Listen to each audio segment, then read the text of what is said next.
Good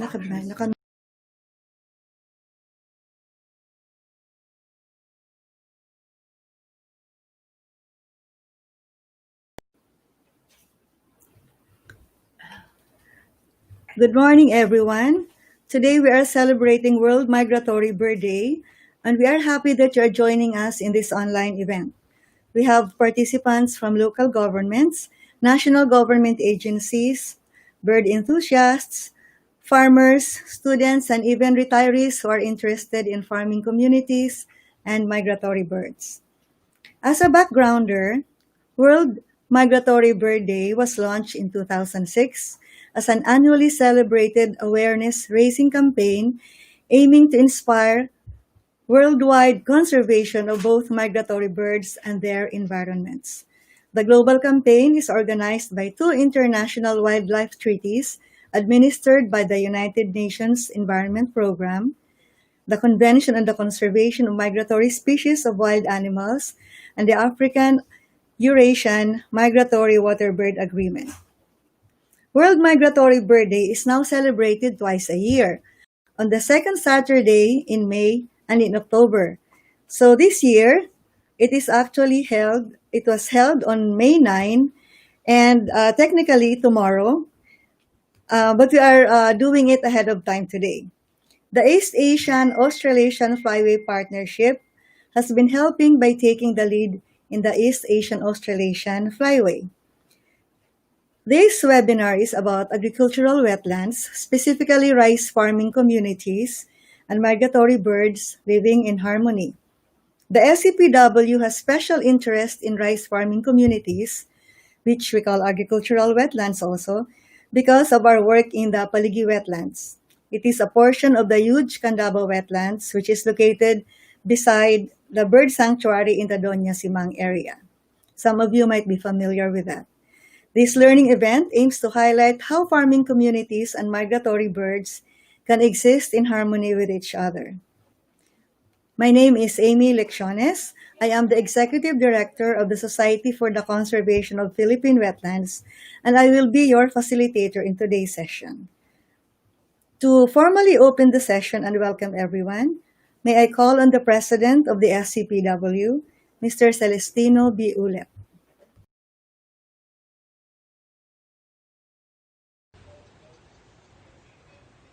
In behalf of the Society for the Conservation of Philippine Wetlands, I welcome you to this webinar entitled Agricultural Wetlands and Migratory Birds Living in Harmony. The focus of this webinar is a 132-hectare rice farm, which is a project that the Society has been working on with rice farmers in the Tandava Wetland area in Tandava, Pampanga. The Tandava Wetlands is a large wetland having an area of 32,000 hectares within the provinces of Pampanga, Bulacan, and Nueva Ecija. It is an important area for agricultural and fisheries production, water irrigation, and natural flood retention. It is also a key biodiversity area and an important bird area because it belongs to the East Asian Australian Flyway for migratory birds. Despite its ecological significance and importance, however, the Tandava Wetlands is continuously drained and converted into wetland agriculture, severely limiting this habitat for waterfowls.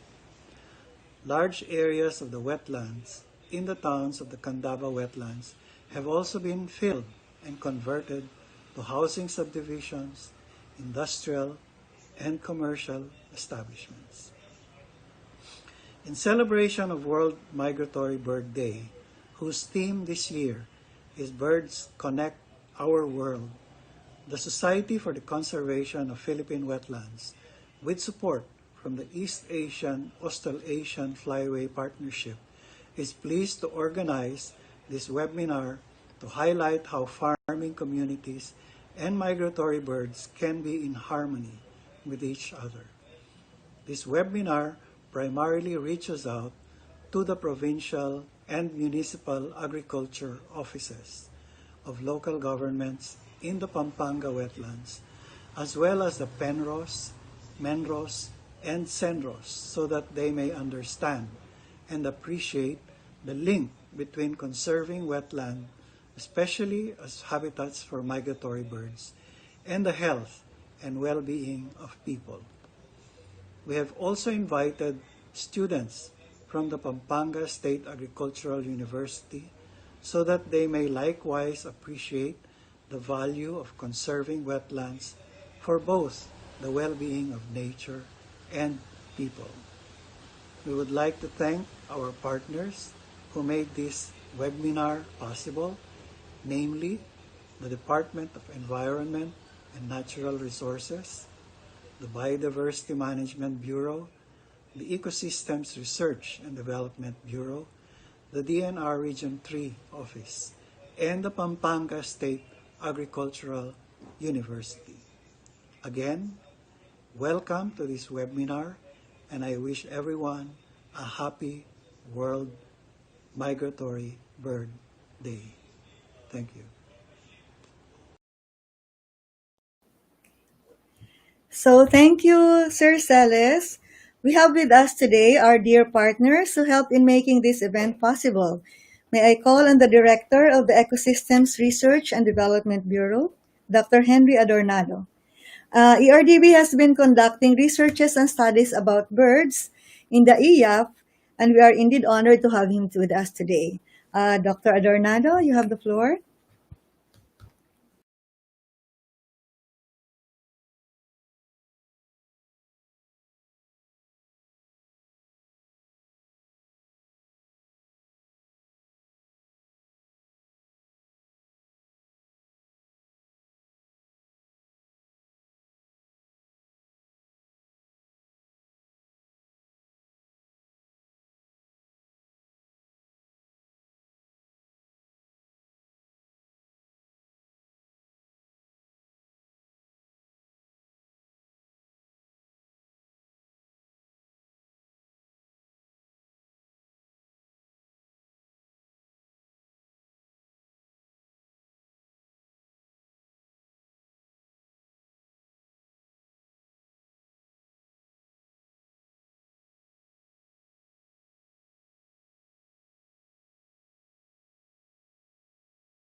We are sorry, but we are having a technical problem in playing the recorded message of Dr. Adornado.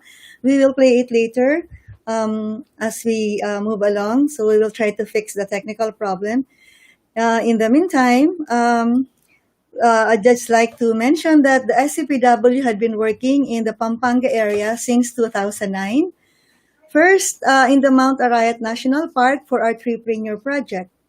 And since 2016, with the Makagatal Irrigators Association in Barangay Paligi in Candaba.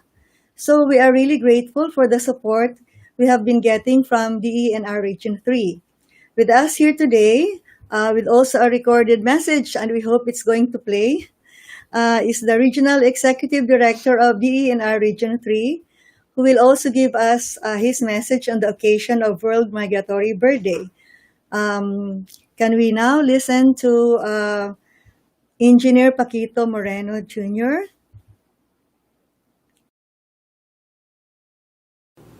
Isang makalikasang umaga po sa inyong lahat. I would like to truly congratulate the esteemed Society for the Conservation of Philippine Wetlands for organizing this event.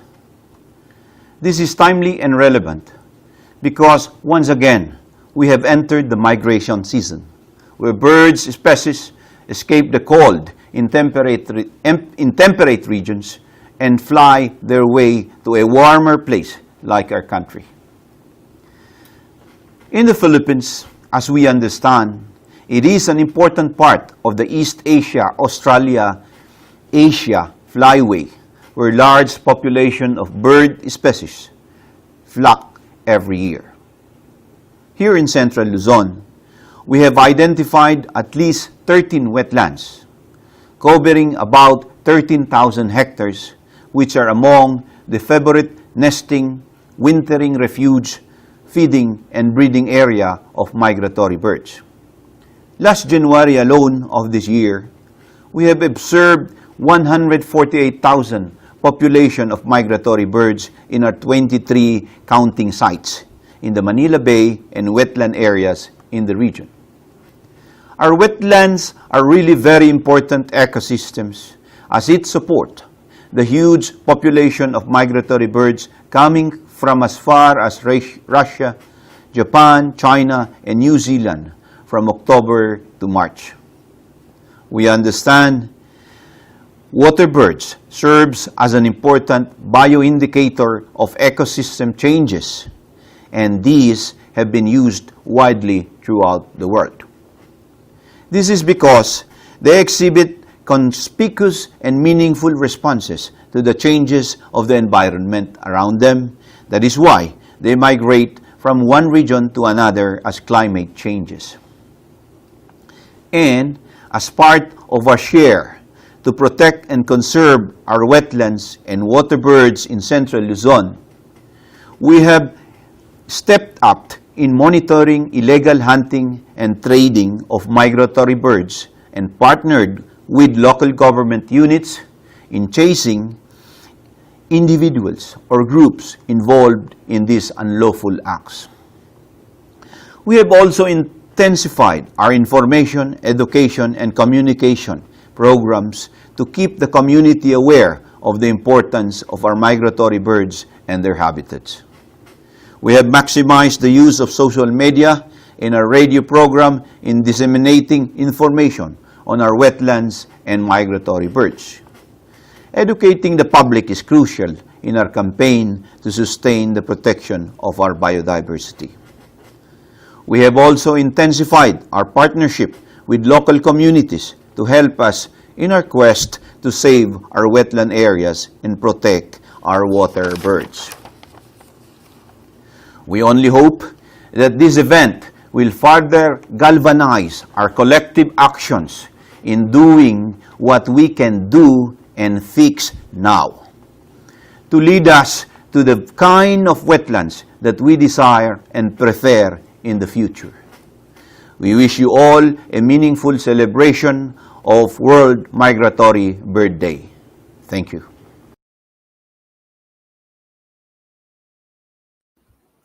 Thank you, Red Moreno, for sharing with us your initiatives and efforts to conserve wetlands and protect migratory birds in Region 3. To complete our roster of partners who had been helping us in our wetland conservation initiatives in the area, we are also very much honored to have with us today the President of Pampanga State Agricultural University, Dr. Honorio Soriano, Jr.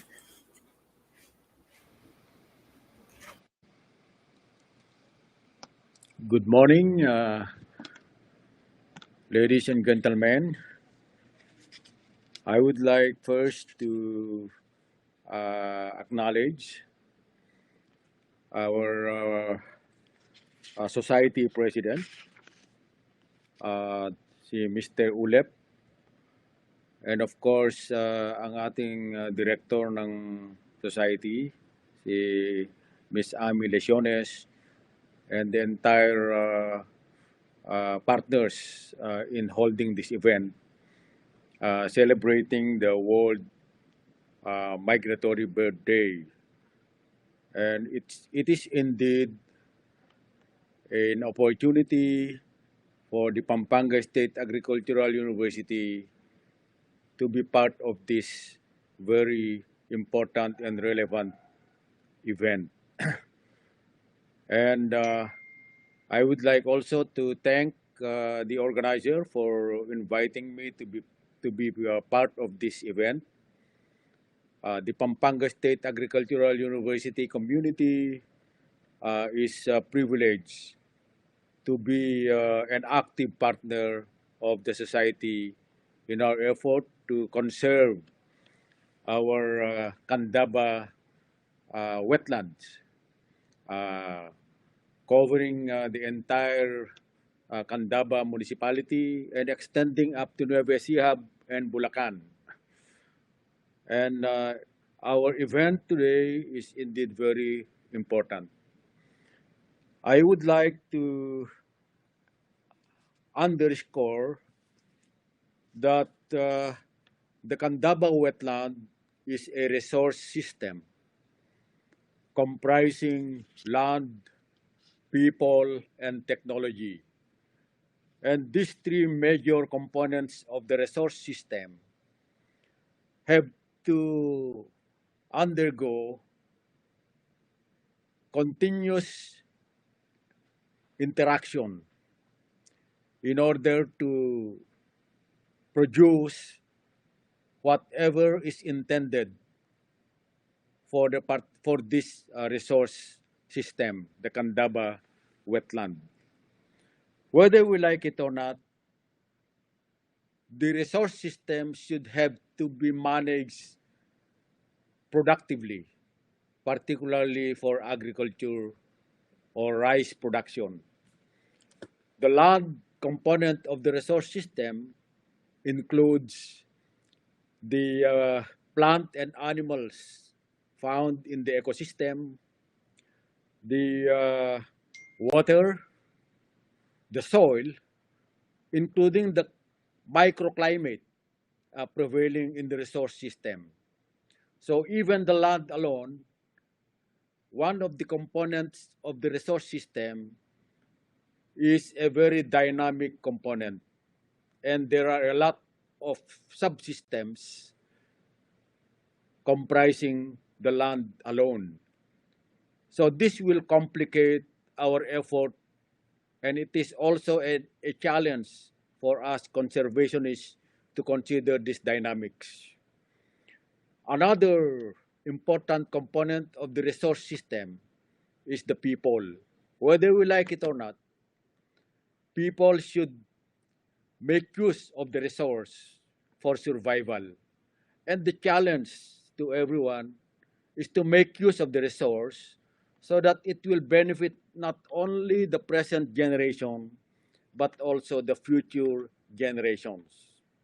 We are here to prepare this, to conserve or preserve this ecosystem so that the future generation will also be benefited from this natural resource. So whether we like it or not, management of this resource should be well planned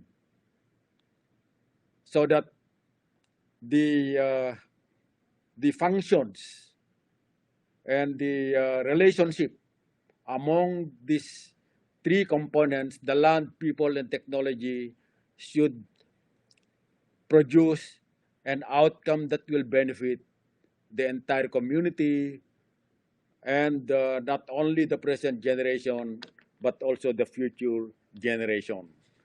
Now, the technology component is composed of all the tools, equipment, and other important components of the technology to make the land productive. And agriculture is a technology in itself. And one of the most important commodity in the Philippines that is produced in the agriculture sector is the rice, or rice farming. So whether we like it or not, we have to make use of this resource to produce rice that will support the food requirement of the community and the people residing in the community. Now, here comes the migratory birds. Tandava has been known for many years as the refuge for migratory birds coming from different parts of the world, particularly during the month of October until summertime. So this is a challenge for all of us. We have to consider managing this Tandava wetland so that we will be able to uh, provide food and to maintain its uh, function as a venue for migratory birds. So to all of us, ladies and gentlemen, partners in conserving our wetlands, I would like to bring you back to the Ramsar Convention. This was passed, I think, in 1971, and it was made into effect in 1975. And I wonder why in the Philippines, we only have 7 listed Ramsar sites. And in other countries, there are a lot of Ramsar sites. Now, for the conservation, for our society to effectively conserve our wetlands, we have to comply with the requirements of the Ramsar Convention and register the wetlands that have to be protected in the entire country. Director Moreno has said a while ago that they have listed a lot of wetlands in Luzon, or Central Luzon for that matter. But the challenge for us is to register this with the Ramsar site as a Ramsar site. And there are only 7 in the Philippines. And I have seen the smallest Ramsar site in South Korea comprising only an area of 1 hectare. Now, in the Philippines, we have large areas of wetlands. So my appeal to everybody and to all of us is to consider registering this wetland as Ramsar sites. So to do this, we have to be collaborative in our efforts in order to obtain the support and awareness of everybody. So to all of us, I would like to underscore the importance of convergence and collaboration. So conservation is not only the obligation of the society, it is everybody's business, regardless of age, regardless of culture, regardless of belief. All of us should be part of conserving our natural resources and the wetland, particularly the Tandava Wetlands. Because we cannot talk of agriculture or rice production without water. And Tandava Wetland is a great reservoir of water to support agriculture. And of course, an appropriate and a very conducive environment for migratory birds. So this is the reality that we have to admit. All of this should have to be in harmonious relationship with one another in order to achieve sustainability in our conservation. So let's join hands together. Pampanga State Agricultural University is privileged to be part of this wonderful event. Congratulations to all of us. Mabuhay po tayong lahat and stay safe, ladies and gentlemen. Maraming salamat po.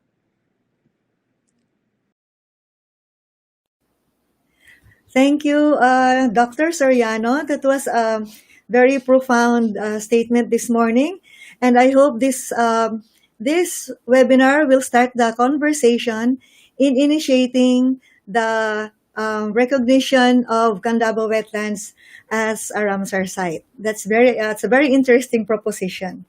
So that concludes the opening preliminaries, and I think we are now ready for the next phase of this webinar. But before we proceed to the formal presentations, we will first watch two videos. Let me back up a bit. When you pre-registered, you were asked to fill out a form, and one of the questions that was predominantly asked was was that you wanted to learn more about wetlands. That's why we decided to play a video that will give you just that. So here goes.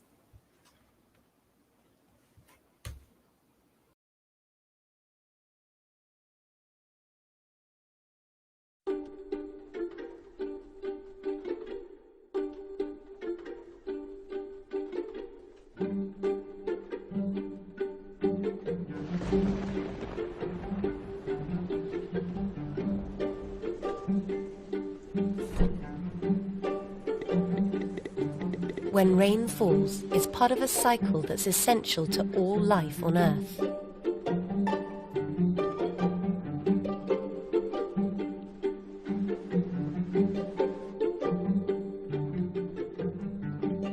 Every phase of this cycle plays a role in keeping the planet beautiful and vibrant.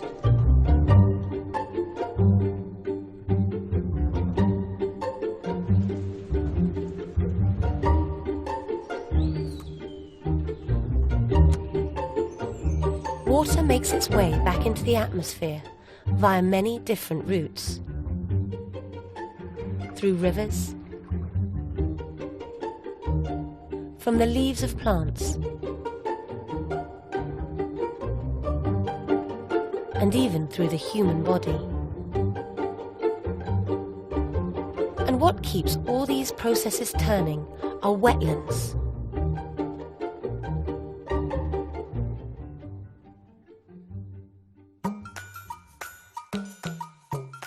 There are many types of wetland. Inland wetlands, coastal wetlands,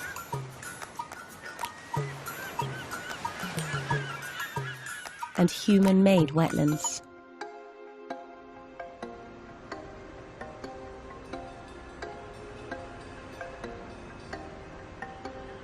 Wetlands are extremely important for humans. They are hugely diverse ecosystems, providing natural riches like food, timber, and medicines. Nearly 3 billion people are dependent on groundwater for drinking. And agriculture relies on wetland freshwater for irrigation. Wetlands are nature's way of purifying water. They also play a hugely important role in the regulation of climate change by storing carbon.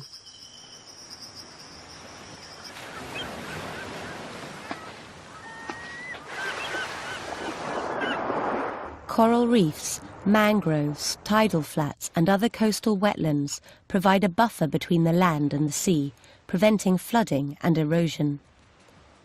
Despite all of these benefits, wetlands are often thought to be of low value, and half of the world's wetlands have already been destroyed.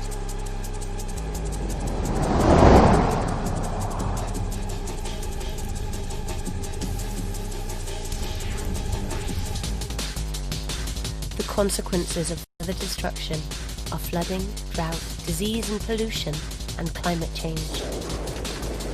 And ultimately mass starvation and unprecedented species loss.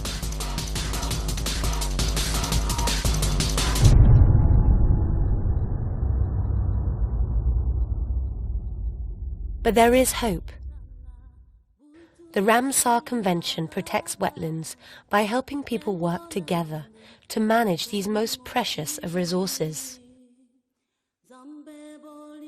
Work is focused on wise use of water, building a network of wetlands of international importance, and international cooperation. From local projects to global policy making, Ramsar aims to get the world acting as one, before it's too late. We all depend on water. Each of us can make a difference. We all have a responsibility in protecting wetlands.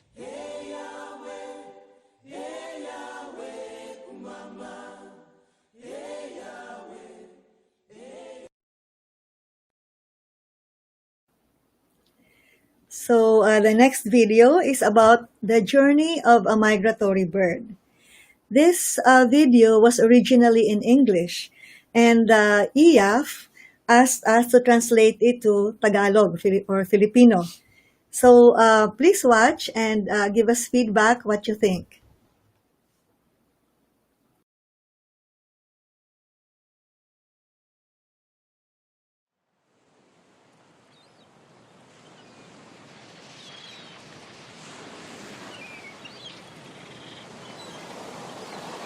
Di ko alintana ang malamig na panahon ngayon at ako'y napapangiti pa dahil sa unang pagkakataon nakapagtag ako ng isang ibong kilala sa tawag na Great Knot. Nakasulat ang EAA sa tag niya. Pero para sa akin, siya ay si Bik-Bik.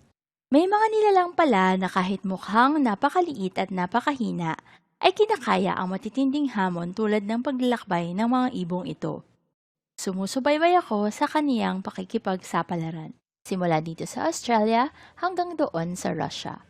Kasama ang kaniyang mga kaibigan, papagas-pagaspas hanggang sa Yellow Sea. Tumitigil sila sa mga lugar sa Flyway kung saan maaaring mamahinga at mag-ipon muli ng lakas ang mga ibong kagaya niya. Bik-Bik? Tinawagan ko ang ibang mga mananaliksik at nagpadala ng mensahe sa komunidad ng mga birdwatchers. Pero walang nakakita kay Bik-Bik. Kaya naglakbay ako upang hanapin si Bik-Bik. Hindi kaya napahampas siya sa isang gusali? O kaya naman ay nasira na ang lugar na pansamantalang nagiging tahanan nila? Maaari ding napagkamalan niyang pagkain ang basura. O baka wala siya natagpo ang pagkain. Nakarating ako kung saan huli ko siyang nasubaybayan at sinabi sa akin ng isang ranger na may nahuli silang namamaril ng ibon pero wala siyang balita at hindi niya nakita si Bik-Bik. Hay, isang maliit na ibon sa isang napakalaking mundo. Nasaan ka na kaya, munding kaibigan? Maya-maya ay tumawag sa akin ng isang mananaliksik galing Russia at nagtagpuan daw niya si Bik-Bik.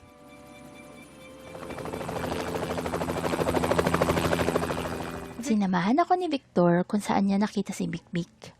Nandoon pala siya sa kaloob-looban ng napakalayong tundra sa Russian Far East. Bik-Bik! At kasama niya din pala doon ang kanyang pamilya. Pagkalipas ng ilang buwan, ang pamilya ni Bik-Bik ay lilipad na pabalik sa Australia. Ito ay mahigit 5,000 kilometro at maraming panganib pa ang kanilang kakaharapin. Kaya kailangan pangalagaan ang mga katubigan at iba pang lugar sa Flyway na dinadaanan ng dayong ibon, upang sila ay makarating ng ligtas sa kanilang tahanan. Hanggang sa muli, aking munting kaibigan.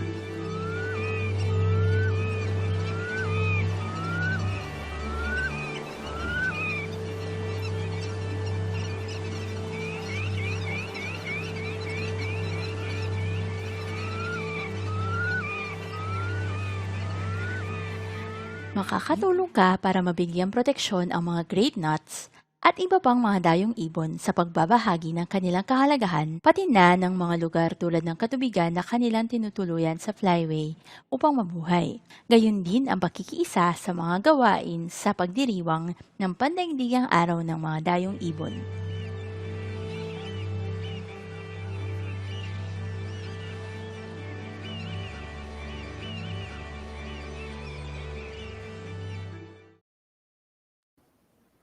So, I hope you like both videos. Di ba, happy ending naman si Bik-Bik. So, you can also view that sa YouTube channel ng SCPW. We will send you a link later on.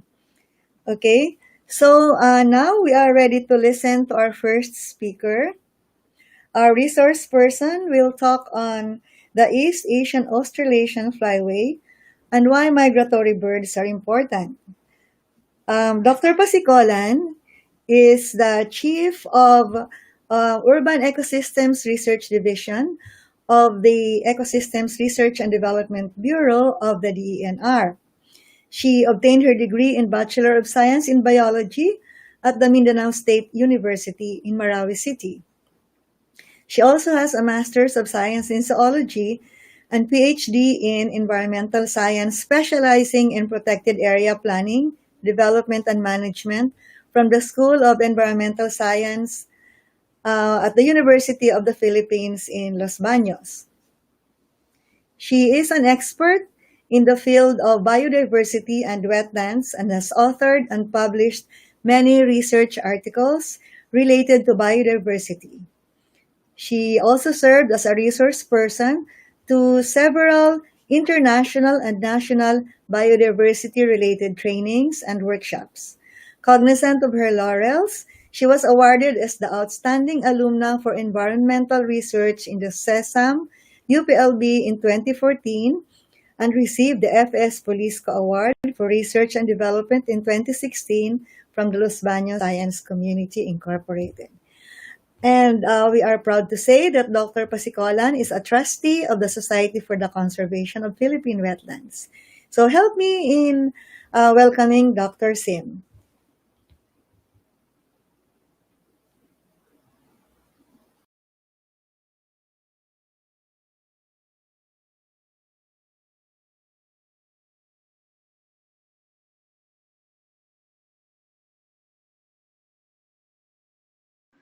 Good morning. I am Simplicia Pasicolan of the Ecosystems Research and Development Bureau. In celebration of the World Migratory Bird Day, I will be sharing to you the importance of bird migration and the East Asian Australasian Flyway. Let me present to you the outline of my presentation. First is bird migration, and then the 9 major flyways, and then zeroing in on the East Asian Australasian Flyway. Then the threats to bird migration. Then the multilateral environmental agreements in which Philippines is involved. And the last is the ERDB's research and development on bird migration. What is bird migration and why are migratory birds important? Bird migration is the seasonal movement of birds between 2 or more geographical locations. It is the regular pattern of bird movement from north to south, then back along a flyway during breeding and off-breeding seasons. It is a global phenomenon. The scale of avian movement along the flyway is overwhelming. With over 50 million migratory water birds belonging to 492 species, including 8 million waders annually, and most birds stay 1 week to 10 days in a stopover area and then move to another site. In between flights, birds replenish themselves and feed on intertidal benthic fauna and insects to fatten themselves in preparation for their next journey onward.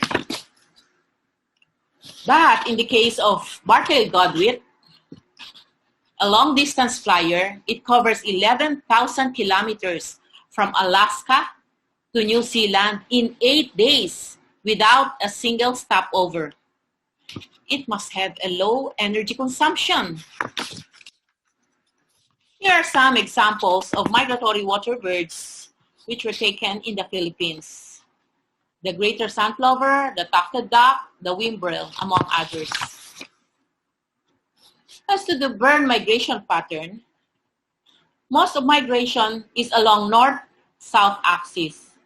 In Asian contexts, most migratory birds breed in Siberian tundra, deserts of Mongolia, and extreme northern China. So birds start moving down south, August to September, then go to warmer countries, September to November, then November to March, and then March to April, they start moving up north again in preparation for their breeding. And June to July is their breeding season. And then the cycle repeats itself. The well-established routes that these migratory birds traverse are called flyways.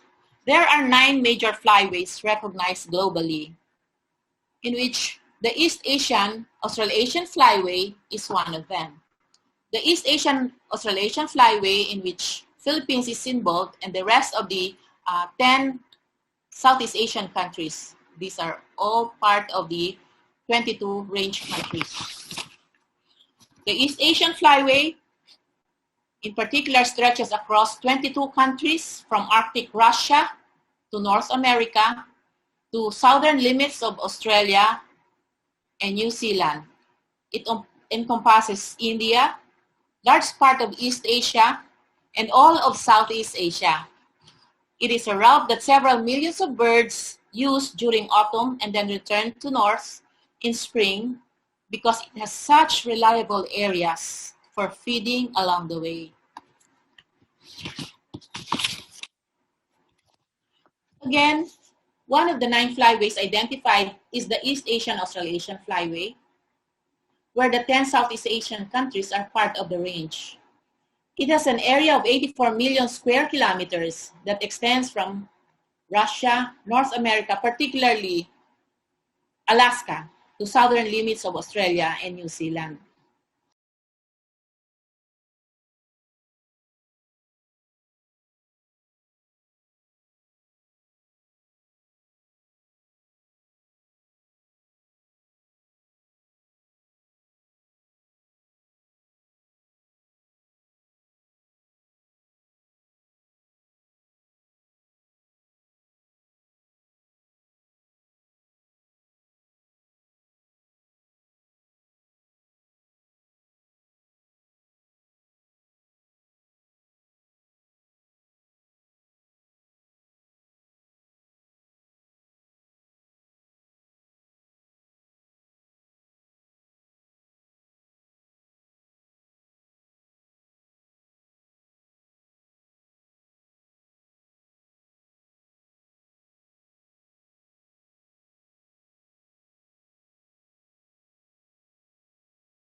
We are experiencing again some technical problem. I think Dr. Pasicolan got cut, that we're fixing it right now. She will be on board shortly.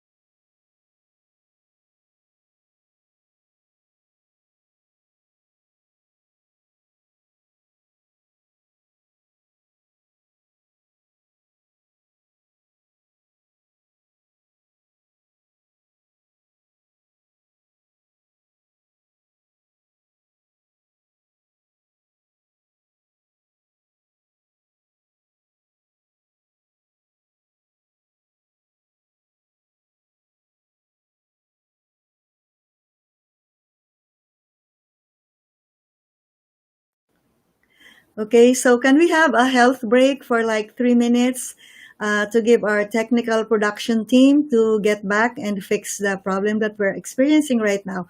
We'll be right back. So if you need to get a cup of coffee or get something to drink, so you can do it now. 3 minutes.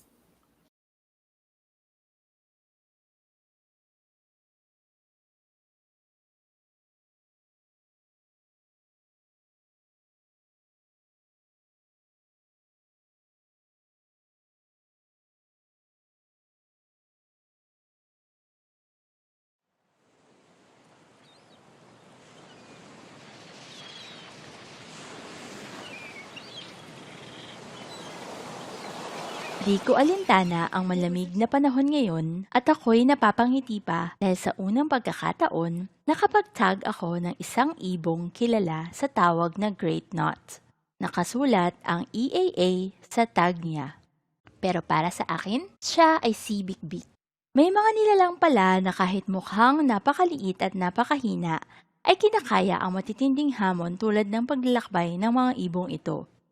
Sumusubaybay ako sa kaniyang pakikipagsapalaran, simula dito sa Australia hanggang doon sa Russia. Kasama ang kaniyang mga kaibigan, papagas-pagaspas hanggang sa Yellow Sea. Tumitigil sila sa mga lugar sa Flyway kung saan maaaring mamahinga at mag-ipon muli ng lakas ang mga ibong kagaya niya. Bik-Bik? Tinawagan ko ang ibang mga mananaliksik at nagpadala ng mensahe sa komunidad ng mga birdwatchers. Pero walang nakakita kay Bik-Bik. Kaya naglakbay ako upang hanapin si Bik-Bik. Hindi kaya napahampas siya sa isang gusali? O kaya naman ay nasira na ang lugar na pansamantalang nagiging tahanan nila? Maaari ding napagkamalan niyang pagkain ang basura. O baka wala siya natagpo ang pagkain. Nakarating ako kung saan huli ko siyang nasubaybayan at sinabi sa akin ng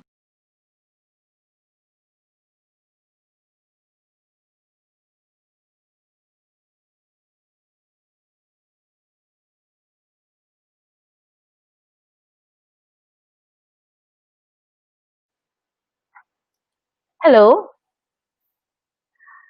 The East Asian Australasian Flyway has a lot of water bird site network to ensure that the network of internationally important sites are sustainably managed to support the long-term survival of migratory water birds within the East Asian Flyway. Each site meets criteria for nomination that demonstrates its international importance for migratory water birds. More than 950 wetlands are known to meet one or more of the criteria. So far, 144 spread over 18 countries of the 22 range countries have been included in the Flyway site network. Next slide. In their long and arduous flights, migratory birds face a number of threats. Next slide, please. And next slide. In their long and arduous flights, migratory birds face a number of threats with the pressing issue of climate change, drying up of wetlands, rapid urbanization, land reclamation, causing habitat degradation and fragmentation, or change in ecological character, and also pollution, invasive alien species, illegal hunting, and emerging diseases. These birds have to adapt and strengthen their capacities to survive. Migratory water birds are presently faced with a variety of threats. Evidences of the widespread decline of bird population are alarming, particularly in Asia. Urbanization, land reclamation, infrastructure development are major threats of the Flyway, since many of these countries in the Flyway are highly populated, supporting more than one bird of global human population, and also in their period of dynamic economic growth. Climate change is a major threat that is reported to have several effects on many different aspects on bird migration and wetlands, both locally and globally. The changing means of temperature, precipitation, and sea level greatly affect the range of biodiversity and environmental aspects. For example, an increasing temperature can alter the bird migration timing patterns and also result in drying of wetlands and bird mortalities due to severe heat waves. Increasing precipitation could have negative effects, leading to a loss of habitat for certain ecosystems.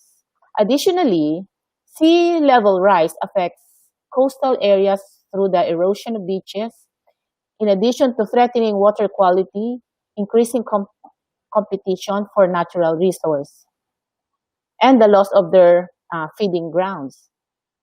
The rise of extreme weather events and climate-induced natural disasters such as typhoons and cyclones are now being experienced and may also trigger abnormal bird population movements.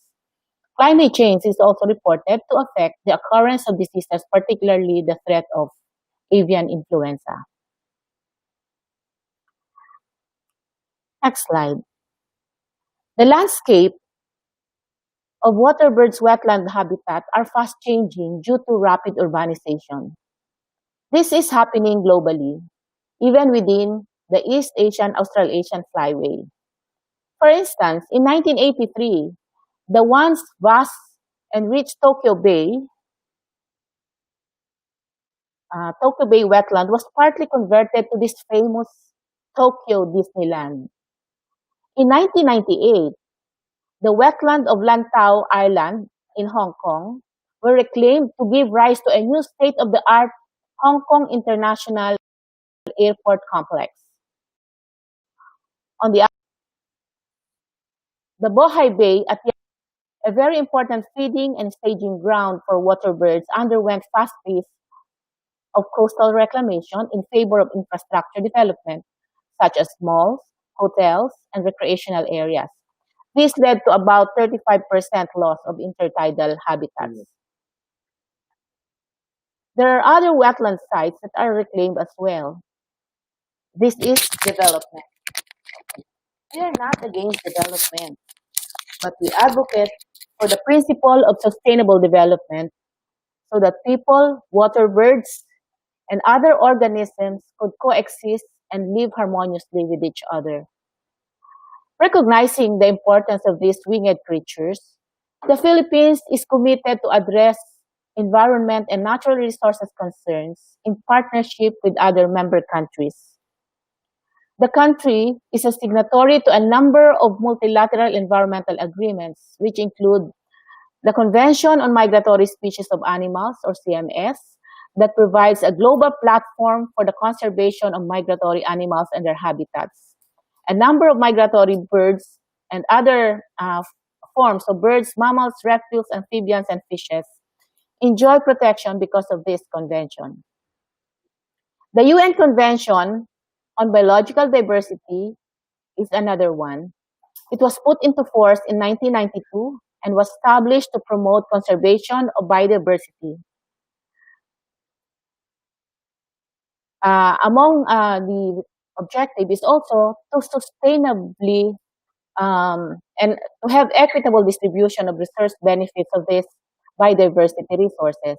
And the third is the Ramsar Convention, or the Convention on Wetlands, which was originally named as Convention on Wetlands of International Importance, especially as waterfowl habitat. It provides for the conservation of and protection of the wetlands and biodiversity for people and wildlife.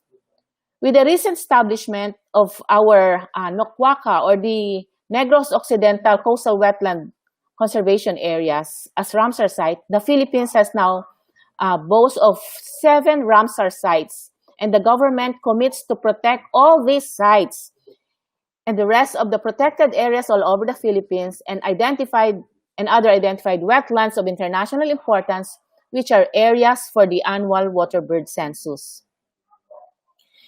Between 2009 and 2011, I will be presenting some of the R&D, research and development projects of ERDB. So in 2009 and 2011, a project titled surveillance of migratory water birds in urban and peri-urban wetlands in relation to climate change was implemented. This was the first formal R&D on migratory water birds and wetlands by the Ecosystems Research and Development Bureau. It characterized wetland habitat for birds, species composition, and this was an early attempt to look into the impact of climate change to migratory water birds. The Las Piñas Parañaque Critical Habitat and Ecotourism Area was one of its study sites. Between 2012 and 2013, ERDB implemented a sequel R&D titled Bioecological Characteristic of Migratory Birds at Priority Wetlands in Relation to Climate Change. And in November 2013, we passed this draft policy proposing to institutionalize bird migration research in the Philippines. In 2014, the DNR-ERDB held the East Asian Australasian Flyway Congress in Cebu City. And just last year, October 2019, building on the gains of the first R&D Congress of the East Asian Australasian Flyway, the second R&D Congress was again organized. And this is to provide a forum for the exchange of information, updates, concerns, and status on the R&D of migratory water birds and the wetlands within the Flyway, and came up with concerted efforts and action plans to address issues on the conservation of these species and their habitats. This event primarily aims to identify R&D gaps as well that concerns migration of birds along the 22 range countries. Resolution was passed and it was submitted to the East Asian Australasian Flyway Partnership Board based in Incheon, South Korea. And so with this, I encourage everyone to take part in the protection and conservation of wetlands and migratory birds. I encourage everyone that we work together in achieving sustainable development goals and work for the conservation of our so-loved migratory birds. Happy World Migratory Bird Day to everyone. Thank you very much and good morning to all.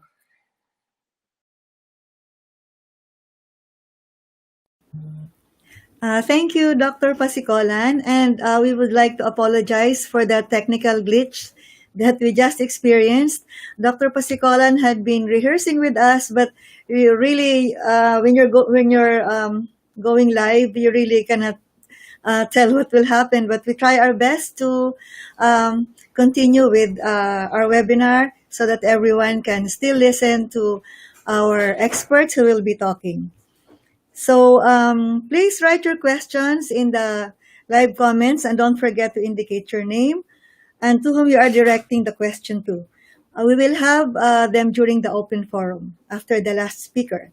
So I think we're now ready to listen to the next speaker. Our next resource person will talk on a very important topic, that's water birds and managing health risks. Dr. Rizza Araceli F. Salinas has a degree in Doctor of Medicine, Veterinary Medicine rather, and is currently with the Wildlife Resources Division of the Biodiversity Management Bureau. She supervises operations of regional wildlife rescue centers in the country, including provision of technical assistance on the rescue and rehabilitation of wild fauna. Most importantly, she is involved in the monitoring and organizing disease surveillance among wildlife. I am sure many of us are eager to hear from an expert about health risks from birds, particularly migratory birds. It's very important that we know what is science and what is myth so that we know how to deal with wildlife. Ladies and gentlemen, join me in welcoming Dr. Rizza Araceli F. Salinas.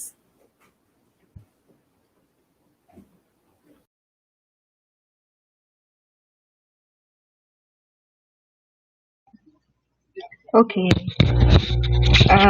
Good morning, everyone. Can everybody hear me po? Okay, so good morning again, and I thank the Society for the Conservation of Philippine Wetlands for inviting me to speak about something that in a way scares most of us. Pero I would like to clarify that my presentation is not intended to scare everyone or hindi ko po kayo gustong takutin, but I wish and I hope that marami po kayo or may matutunan po kayo sa akin pong presentation. So good morning, maayong aga, maayong buntag, buenos dias, good morning to everyone. Okay, next slide please.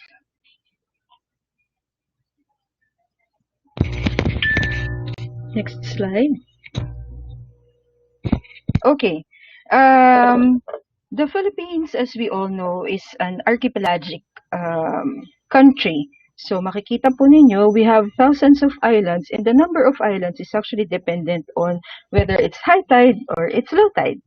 And we have a very long coastline because of this situation, and it's estimated at around 36,000 kilometers. So, pwede nating makonsider na ang buong Pilipinas is a very long coastline, or sorry, a one big wetland with a long area of coastal and freshwater bodies.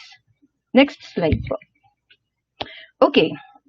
Dr. Pasicolan has already mentioned what are water birds and how important they are. What you will see in front of you is that water birds are actually, they're known as natural reservoirs of the bird flu virus. But I have to take note that water birds don't only carry bird flu virus, but instead they actually carry quite a lot of microbes, okay? And let me make it a point that the bird flu virus being carried by most water birds is identified or classified as the low pathogenic avian influenza virus. O ito po yung hindi po, or sabi nga po natin, can we just tag them as harmless kasi low pathogenic po sila. However, there are a lot of situations wherein our migratory birds, our water birds, have been tagged as potential carriers of the highly pathogenic avian influenza virus. And that is the H5N1. And the virus strain has been found in at least 75 species of wild birds. Take note, wild birds po, hindi po water birds in general. Okay, next slide. So, in this slide po, you will see that there is really an interaction between our migratory birds, our water birds, at yun pong atin pong mga domestic poultry. Since water birds favor freshwater, brackish wetlands, including po ang ating pong mga agricultural habitats, there is an increased interaction with domestic poultry. Hence, nagkakaroon po tayo ng mas malaking chances na magkaroon po tayo ng transmission between nagkakaroon po tayo ng mas mataas na chances of transmission ng sakit, ng parasites between our wild birds and our domestic poultry. You will see in the inset, yun pong nakagawian na po natin na pagsusuga or pagpapastol po ng atin pong mga bibi sa atin pong mga agricultural habitats. Okay, next slide po. Okay, I just wish to, oh sorry, can I please go back to the previous slide? Okay po, sorry about that. I just wish to remind everyone that in my previous slide, I made mention that the virus strain being carried by our water birds is the low pathogenic avian influenza virus. But because of this interaction between domestic and wild birds and our migratory birds, nagkakaroon po tayo ng there are factors that favor the intermixing of the viruses of the microbes, and then later on mapapasa po yung pong virus to our domestic poultry, nagkakaroon po sila ng mas malalang sakit, and then pagka nagkaroon na naman po ulit ng interaction between the domestic poultry and our wild birds, mas lalo pong lumalala yun pong mga sakit. So more frequently, our wild birds are actually the victims not the culprits in disease transmission. Okay po. Next slide po. Salamat po. Okay. What you have in your screen are some of just the common diseases that can be found in poultry. So, mahaba pa po ang listahan, but I just mentioned a few. Okay, so sa mga may background po or sa mga may kasama po man sana akong veterinarian dito, but ayan, so as well as the photos I have there, at wala po akong maisip na Tagalog or proper terminologies for each of these diseases that I wrote down, pero karamihan po kasi ay pare-pareho po ng kanila pong signs and symptoms on domestic poultry. So nandyan po yung pisik, halak, and then some people would even call the disease as peste, kahit po ang signs and symptoms ay pare-pareho. So makikita po ninyo na mamaga yung kanilang palong o yung kanilang dambi, may halak na po, or as one of the pictures show, bumabaliktad po yung ulo po ng ating pong mga manok. And then among these diseases, highlighted are two diseases that are medyo of immediate concern po sa atin. So we have the Newcastle disease and the avian influenza.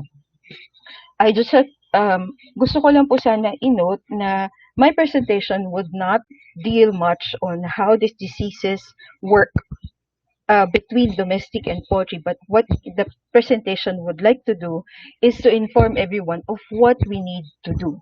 Okay po? Next slide po. So, ito po yung mga recent disease outbreaks that I collated or that I gathered from our friends and colleagues at the Bureau of Animal Industry. We have the Newcastle disease po that was, or the outbreak was declared in January 2015 after a typhoon, and ang naapektuhan po niyan ay Central Luzon, plus pala Laguna. Okay, so there's Tarlac, Pampanga, Nueva Ecija, and Laguna. At ang affected po niyan ay poultry. Mostly po ay manok. And then, so, balik po tayo. Meron pa pong isa pa. Okay po, thank you. And then we also have avian influenza, H5N6. This occurred in August 2017, again in Central Luzon, in Pampanga and Nueva Ecija, and mostly that were affected were quails and domestic poultry. This also, there was a recurrence of avian influenza early this year, and sadly in the same places. Okay po. Next po. Okay, so now what are we supposed to do? There are quite a number of things that we can actually do, but then do we or should we kill and chase away the birds, the migratory birds, or do we disinfect the lands? So let me remind everyone that killing of birds is against the law. We have our RA 9147 or our Wildlife Act that prevents or that provides a set of penalties that we are not allowed to do these things. Tapos po, chasing away the birds. Akala po natin nakakatulong po kapag po binubugaw natin ang mga ibon. Sorry, but this does not really help. But instead, when we chase away the birds, dahil binubugaw po natin sila, at kung sila man po ay may dala-dalang sakit, then there is a bigger chance that we are actually disseminating further ang sakit na posibleng dala-dala po ng atin pong mga migratory birds. So this is still a big no-no. Okay? Disinfection ng lands. Disinfecting lands is really, actually po, this is ineffective and quite expensive. Plus, disinfection can, or the chemicals used to disinfect lands can actually cause further problems, not exactly to the wild birds, but also to other wildlife species that we are similarly protecting. Ano po? Sabi nga po kanina ni Red Moreno, chase the poachers, not the birds. Okay po? Next slide po. Thank you. Okay. This is what we have been encouraging as together with our colleagues in the Bureau of Animal Industry and the Department of Agriculture. We have been working on disseminating guidelines under the good animal husbandry practices as recommended by the ASEAN Working Group on Livestock. Sa mga kasama po natin in the Agricultural Committee, this is GAHAP. So GAHAP provides measures that would minimize yun pong pag-entry, hindi lang po ng wild birds o at ng iba pa pong peste sa atin pong mga farms. So, nandyan po yung maglalagay po ng screen, sa taas at sa baba. So, iba pa po. But that is the most common that I can cite that could relate to our wild birds. Okay? And then po, also, bukod po sa practice ng good animal husbandry practices, we would really encourage everyone to improve biosecurity in the farms. Hindi lamang po ito sa commercial farmers, but also even to our backyard raisers. You would see in the photos na there should be a regular disinfection of not just the cars but also yun pong mga tao na naglalabas-pasok sa atin pong mga farm ay ini-encourage po natin na mag-disinfect. Biosecurity also means or also includes the immediate removal po kapag po may mga nakitang namatay na mga poultry sa loob po ng farm. Ito po ay dapat inaalis natin para po hindi po ma-encourage na lalangawin pa sila, matuka pa po ng iba pa pong mga manok din at the same time. Also, yun pong ipot or yung manure of the chickens, this is being encouraged to be immediately also removed. Meron na pong mga sistemang ginagawa po ang mga farms, di ba po, na hindi po kada ipot ng isang ibon ay tatanggalin. So there is a method that's being followed para po systematic din po at hindi rin po napapagod ang atin pong mga kasama sa farm. Okay po, next slide po. Lahat po ng aking sinabi ay matatagpuan po ninyo dito po sa IAF na flyer that encourages or that provides information on how to really combat bird flu.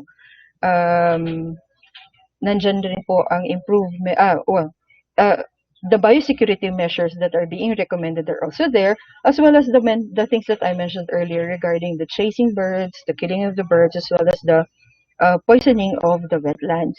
May I take this chance to make a short story about what happened early this year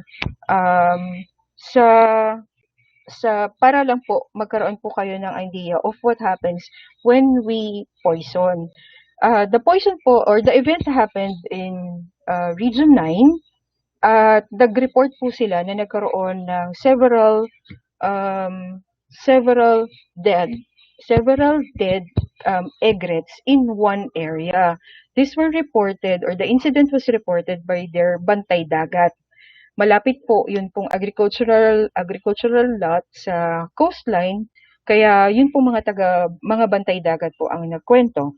So our colleagues went there, our DENR field staff went there together with Department of Agriculture, Regional Animal Disease Diagnostic Laboratory staff, wherein they collected the dead birds. Not all of them kasi medyo marami po sila. There are about 32, I think, of them that died. So they collected samples from those birds and subjected them to avian influenza. But at the same time, they also conducted investigation. Hindi lang po dun sa site, but also doon po sa site kung saan po yun pong tinatawag nating roosting area nito pong mga egrets na ito. Later on, upon investigation, first, the birds were negative of avian influenza, and then the investigation revealed that actually there was a warehouse close to the area. Then naglagay po sila ng poison for rodents. So siguro po sa hindi magandang preparation and pag-flush after po ng paggamit ng rodenticide that they use, nag-flow po iyon papunta po sa atin pong palayan kung saan po nanginain ang mga namatay na egrets. So, isa po yun sa mga kinakailangan po nating inaaral properly and not just simply use, sige, pwedeng gamitin ko to para kailangan ko lang kasi kailangan kong patayin yung mga daga. Kailangan po sa paggamit po ng atin pong mga disinfectants and pesticides, we really have to plan it very well para po bukod po sa nahihit natin yung target natin sa paglalagay po ng pesticide and disinfectant, we do not get to disturb and poison other wildlife. I'm sure Dr. Gerald, our next speaker, would be able to provide more inputs and insights on this matter. Next slide po, please. Thank you. Okay, let me take this chance to inform everyone that we already have, or the Philippines already has, this avian influenza protection program.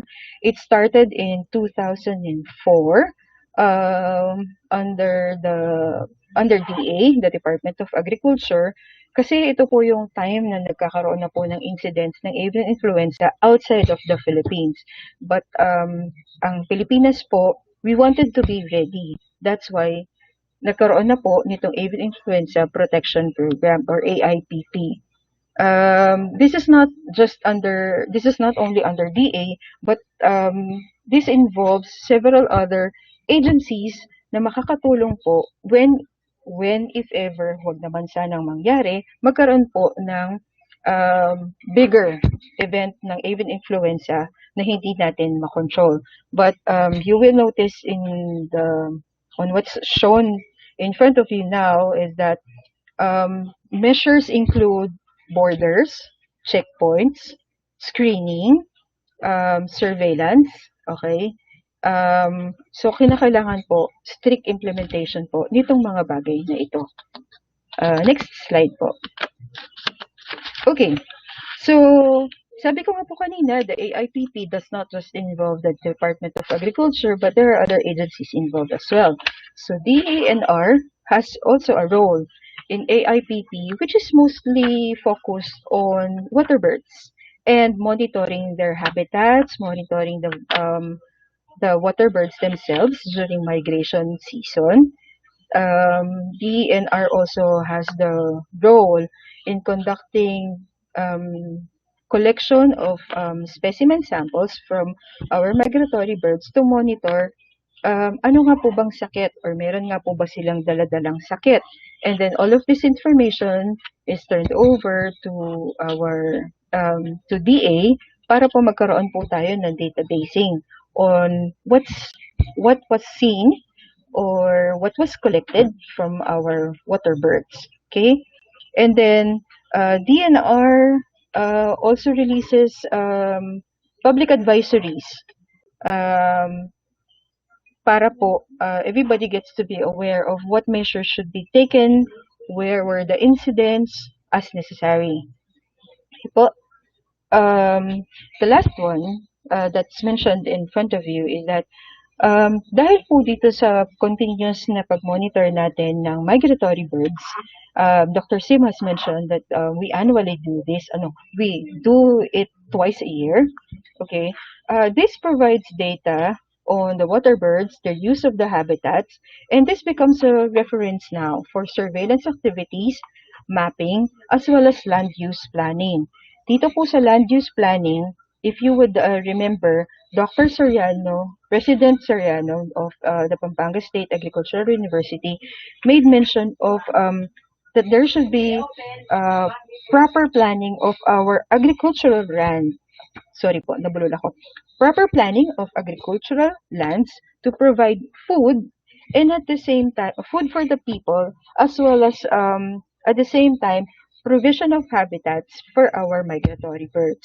So, I have been mentioning kanina pa yung pong magandang well-planned activities for each of the steps that we need to take for the conservation and protection of our wildlife species, as well as the conservation and preservation of our agricultural habitats. Kapag ka po nagkaroon tayo ng proper planning of our use, as mentioned, magkakaroon ng conservation, and then nandun po yung marireduce din po natin yung risk of that interaction between our domestic poultry and our migratory birds. Next slide po, please. Okay, so another mitigating measure that we do, hindi po naman natin ipinagbabawal ang panoorin ang atin pong mga migratory birds, but there is what we call a responsible birding. You will see in front of you that BMB has a technical bulletin regarding birding guidelines. Ano po, but just to give everyone part po ng responsible birding is yung pag-maintain and observe that safe distance between birds and the observers. Mapapansin po ninyo, the photos on your left, makikita po natin na yun pong mga nanonood or nag-bird watch are actually found at a distance where the birds are. Hindi po ito katabi dahil hindi po natin ini-encourage na when we do our birding ay katabihan lang po natin ang atin pong mga migratory birds. Some people even use hides or blinds na kasing kulay po ng atin pong mga dahon para po hindi po sila masyadong nahahalata na nandun na pala sila ng atin pong mga migratory birds. Also, whenever we do birding, it is a very, very must that we avoid causing stress not just on the birds but also to our fellow birders.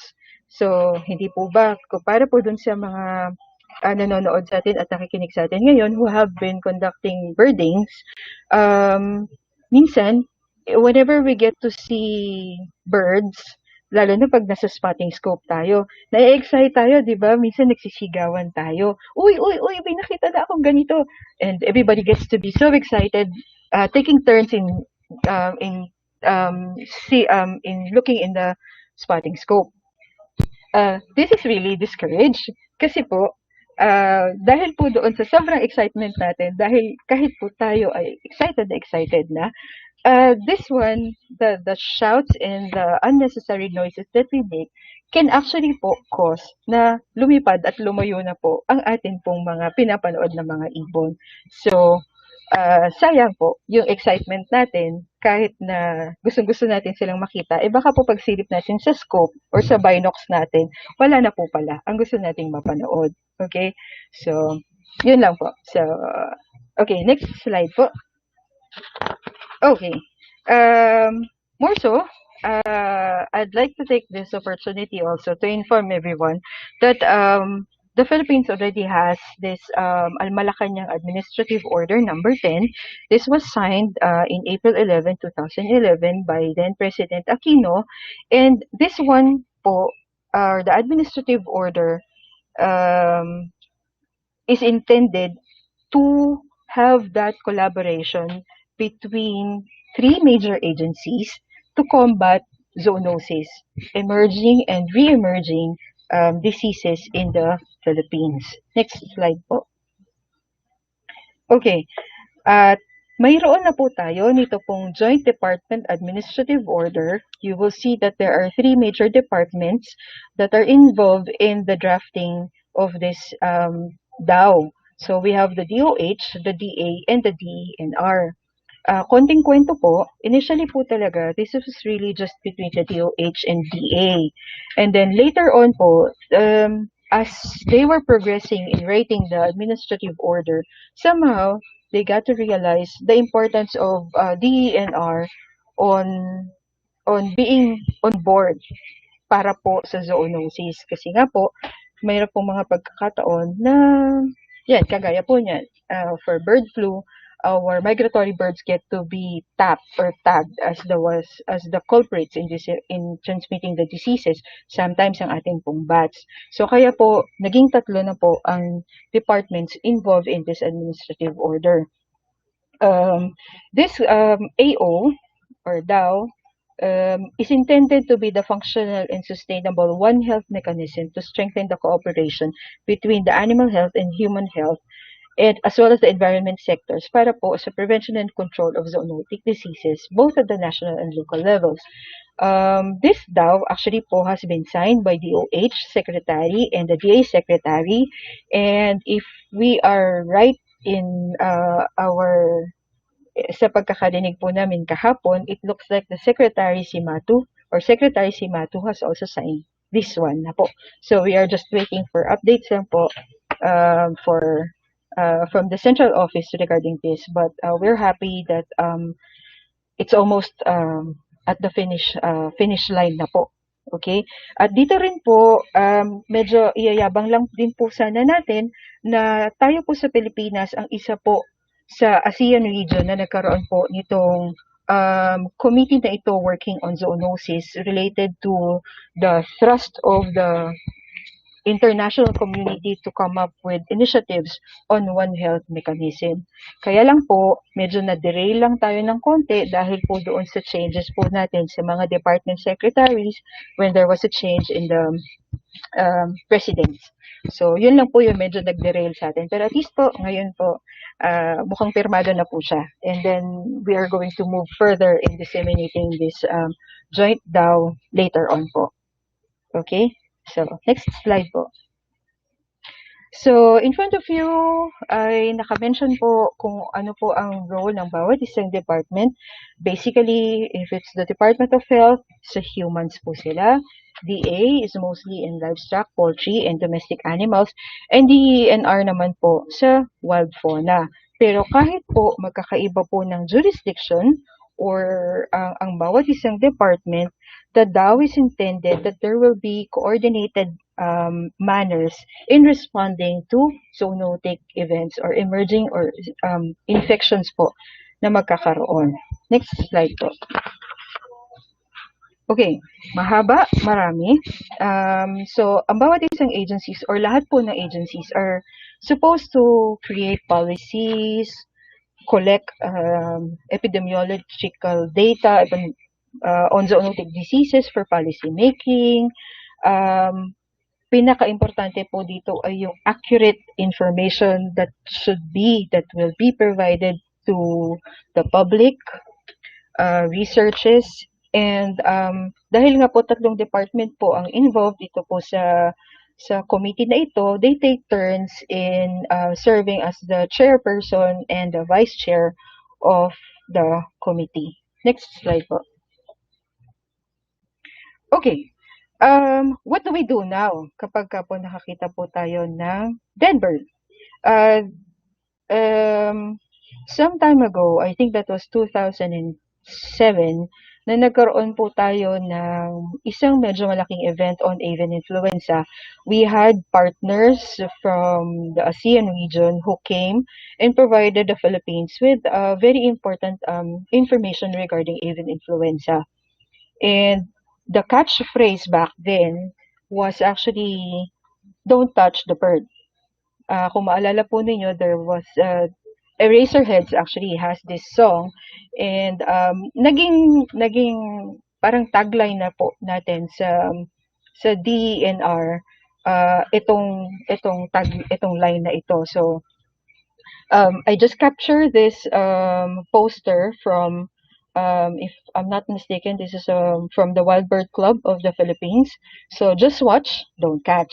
Pero kapag po meron po tayo nakitang dead na o patay na ibon, first things first, please do not touch the bird.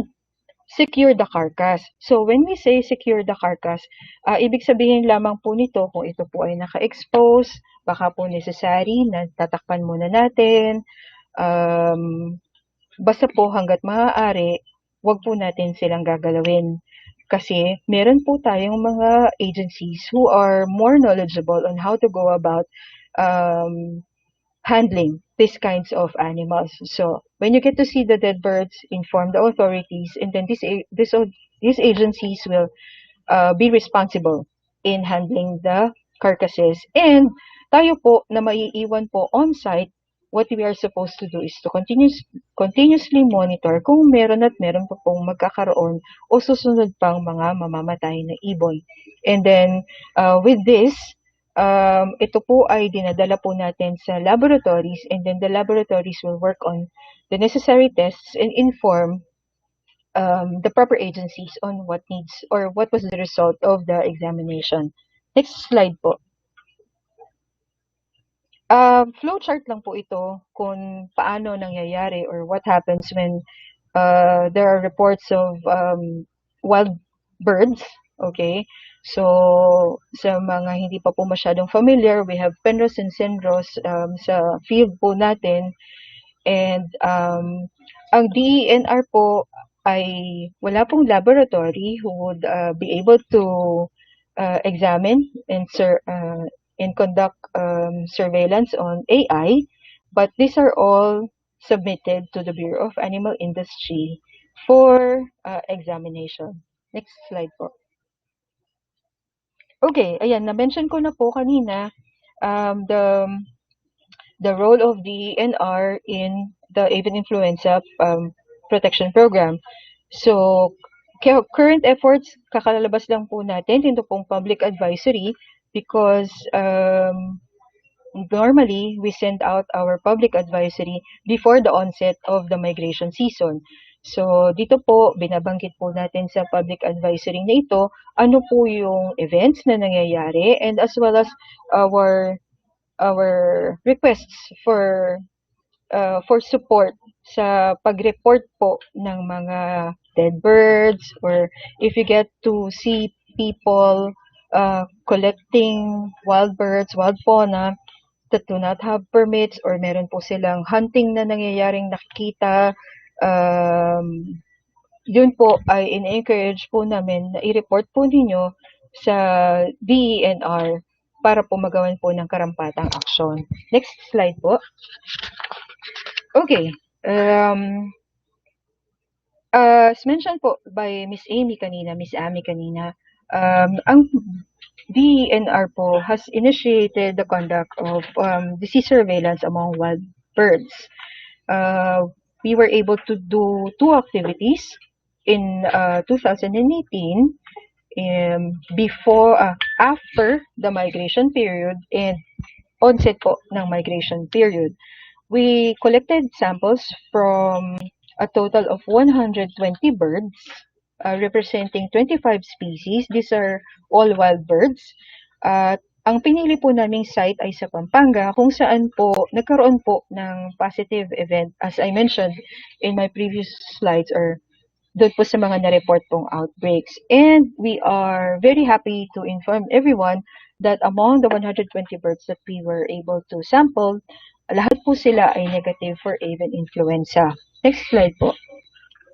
So, the photos in front of you will indicate or would like to signify where we got to collect the birds. We did not collect from inside the poultry houses, but instead on the fields, on the rice fields and fish ponds adjacent to the poultry houses. Kasi po karamihan po ng mga birds po ay dun po natin sa area na yun nakita. And we did catch and release activity. So you will see how the specimens or how the laboratory samples were collected. So we collected blood, we collected swabs from both the oral cavity as well as from the anus or from the vent. And then, dahil hindi po ito, we had to prevent yung makakakolekta po kami from the same birds, we created some forms of temporary identification po sa atin pong mga nakolektahan na mga ibon. So makikita po ninyo yun pong cattle egret ay ginupitan po namin ng konting buhok o ng kanyang konting palong, at yun naman po ibang mga ibon ay pinutulan lang po namin ng kaprasong parte ng kanila pong just one of the tail feathers. We did not pluck anything. Tapos po, after collection of samples, they were immediately released. Next slide po.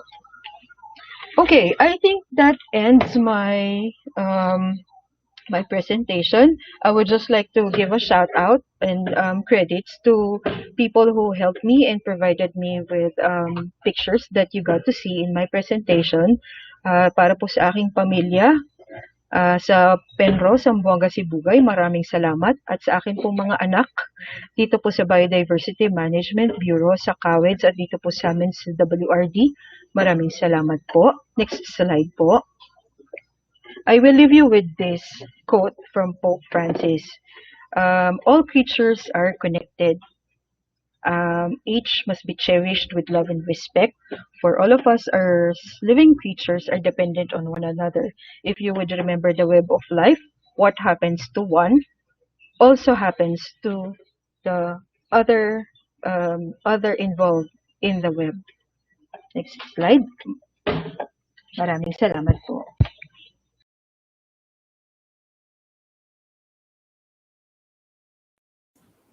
Thank you, Dr. Rizza, for that very informative and enlightening presentation.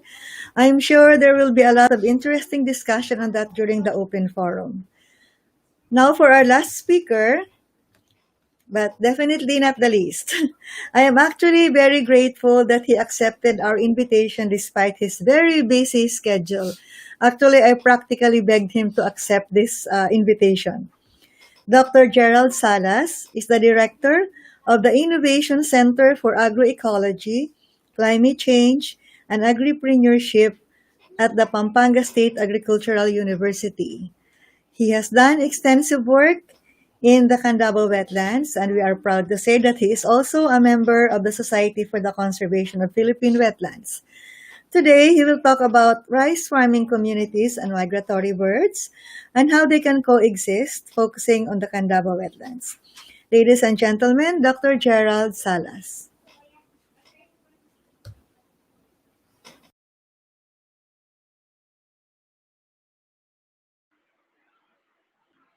Hi. Good morning po to everyone. And thank you, Miss Amy, for a very generous introduction. So for today po, I'll be talking about the Tandava Wetlands in particular, the rice farming communities, and the migratory birds. So we will discuss on how they can coexist.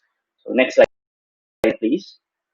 Um, I'll be talking some insights from my work from my own uh, in the School of Environmental Science and Management, University of the Philippines, Los Baños. So I'll be sharing a lot of information. The information that I'll be sharing today will be coming from this from my study in Tandava Wetlands. So next slide, please. So before we start, let's define what is a wetland. So when we say wetland, it states that it is an area of marsh, fen, peatland, or water, whether natural or artificial, permanent or temporary, water that is static or flowing, fresh, brackish, or salt, including areas of marine water, the depth of which at low tide does not exceed 6 meters. So this definition came from the Ramsar Convention. And as we can see in the definition, it is almost all of the aquatic ecosystems are part of a wetland. Now, the Department of of Environment and Natural Resources actually prioritize some wetlands in the Philippines, and one of which is actually the Tandava Wetlands. So, Tandava Wetlands is found in Pampanga. It is bounded by three provinces. We have Bulacan, Nueva Ecija, and Pampanga. Now, this wetland has a very um, unique structure because during the rainy season, it is actually flooded, and during the dry season, it is actually purely an agricultural land. So it means the water in the area shrinks uh, during the dry season. Then the Tandava Wetlands has a significant importance in the East Asian Australasian Flyway, and it provides a lot of ecosystem services. Next slide, please. So these are just some of the ecosystem services that the Tandava Wetlands provide. So we have agriculture and fisheries. The Tandava Wetland, having served as the lowest point in Luzon, serves as a natural flood retention basin. It's also a hub of biodiversity.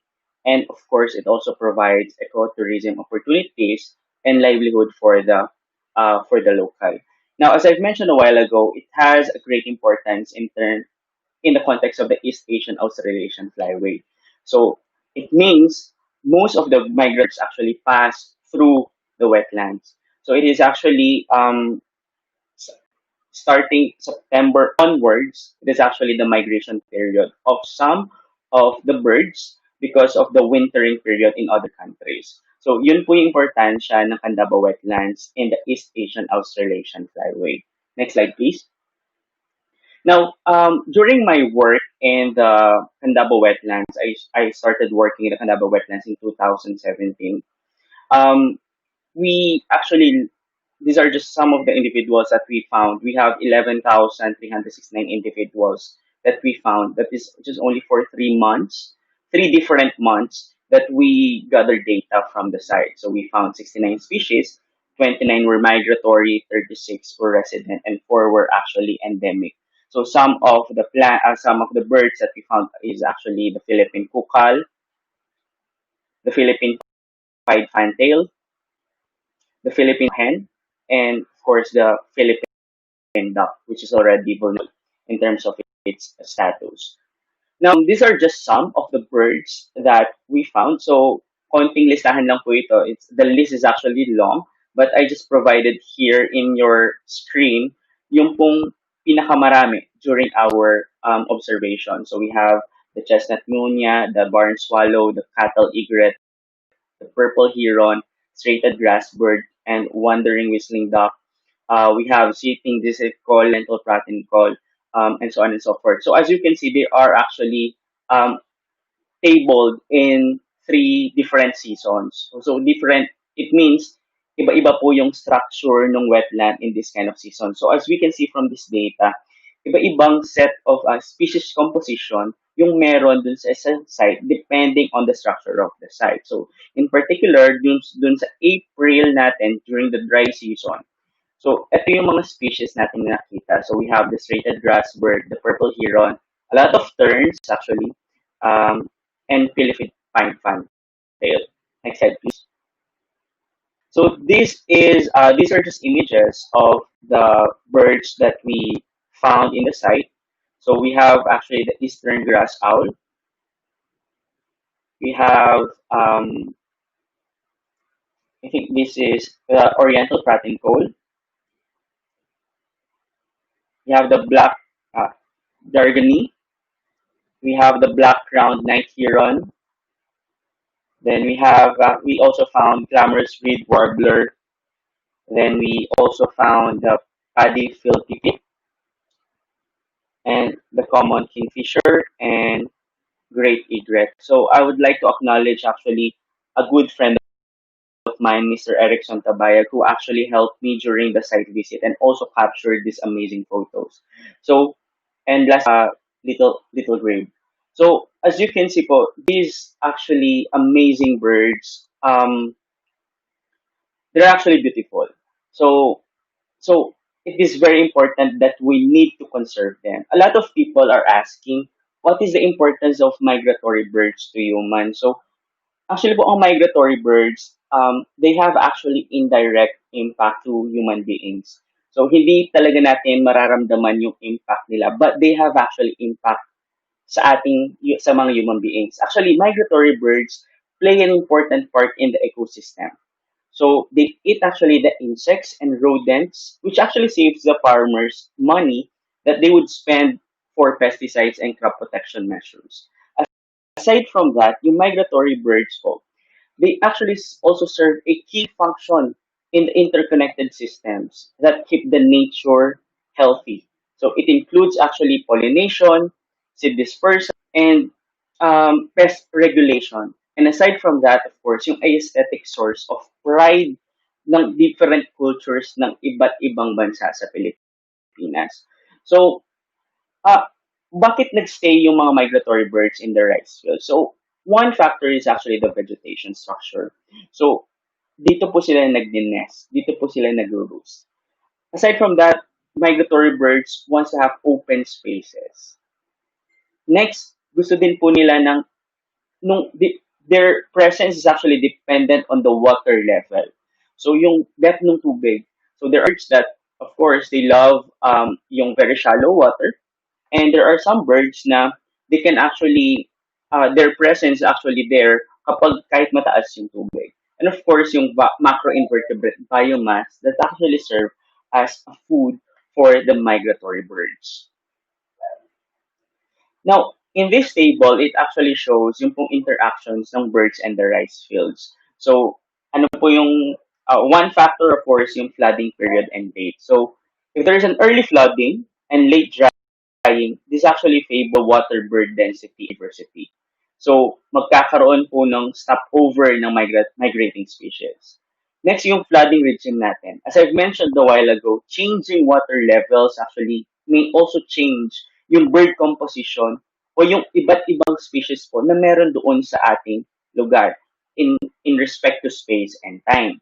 So water level, low water levels favor shorebirds. Yung higher levels naman po ay yung mga waterfowls. So yung pong seeding date is also a factor. So if yung pong natin sa ating mga sa rice ay later than the surrounding fields, these will actually favor some of the species. So timing is actually very important, particularly if you'll be using organic pesticides. Next slide, please. Then, of course, the seeding technique. So when we roam around Tandava, the place actually use different seeding techniques. So one of which is actually the wet seeding practices. So medyo sabog po sila. So these actually increase the of herbivorous species. Next, yung pong seed. So seed density, if of course marami pong seeds, it will favor yung pong mga birds that feed on rice seeds. Kasi meron po tayong tinatawag na mga granivores. Then, next, we have plant density and size. So, ito pong plant density and size, if there is a denser rice trunks, it will favor some species to nest. So, if there are taller plants and higher density, it actually reduce yung prey availability. Ibig sabihin po, may mababawasan yung pong mga species na nandoon. Kasi iisipin po ng mga birds that there are some that their prey is not actually present in the area. So next slide, please. So ang question is, how do human beings, the rice farming communities, coexist with the birds? So ito po yung mga important factors that we need to consider. The water management. A lot of birds actually love water. So, yun po yung actually tinitignan nila, hinahanap nila. But of course, if the water level it's too high, kapag po mataas, particularly in Tandava, kapag mataas yung tubig o baha yung lugar, of course, medyo konti po yung makikita natin na mga birds. These kadalasan yung mga large birds yung makikita po natin. Then, it is also important that we practice yung pong organic agriculture.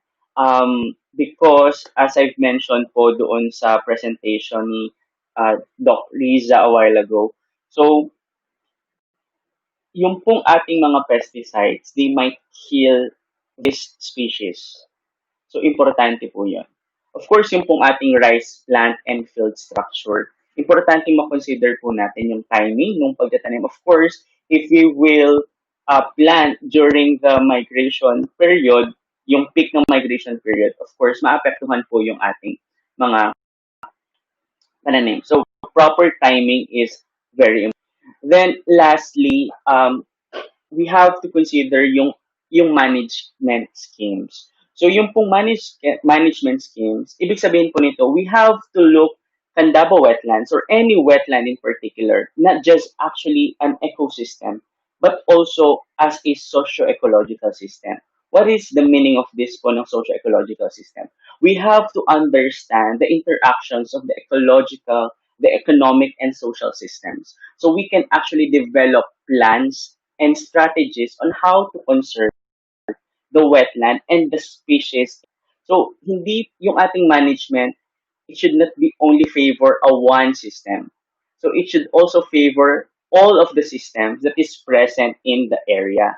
So, kasi kapag ginawa naman po natin is, let's say, we implement a management scheme that is favorable to the birds, makikinabang po yung, of course, makikinabang yung mga, however, it will be detrimental to the other system.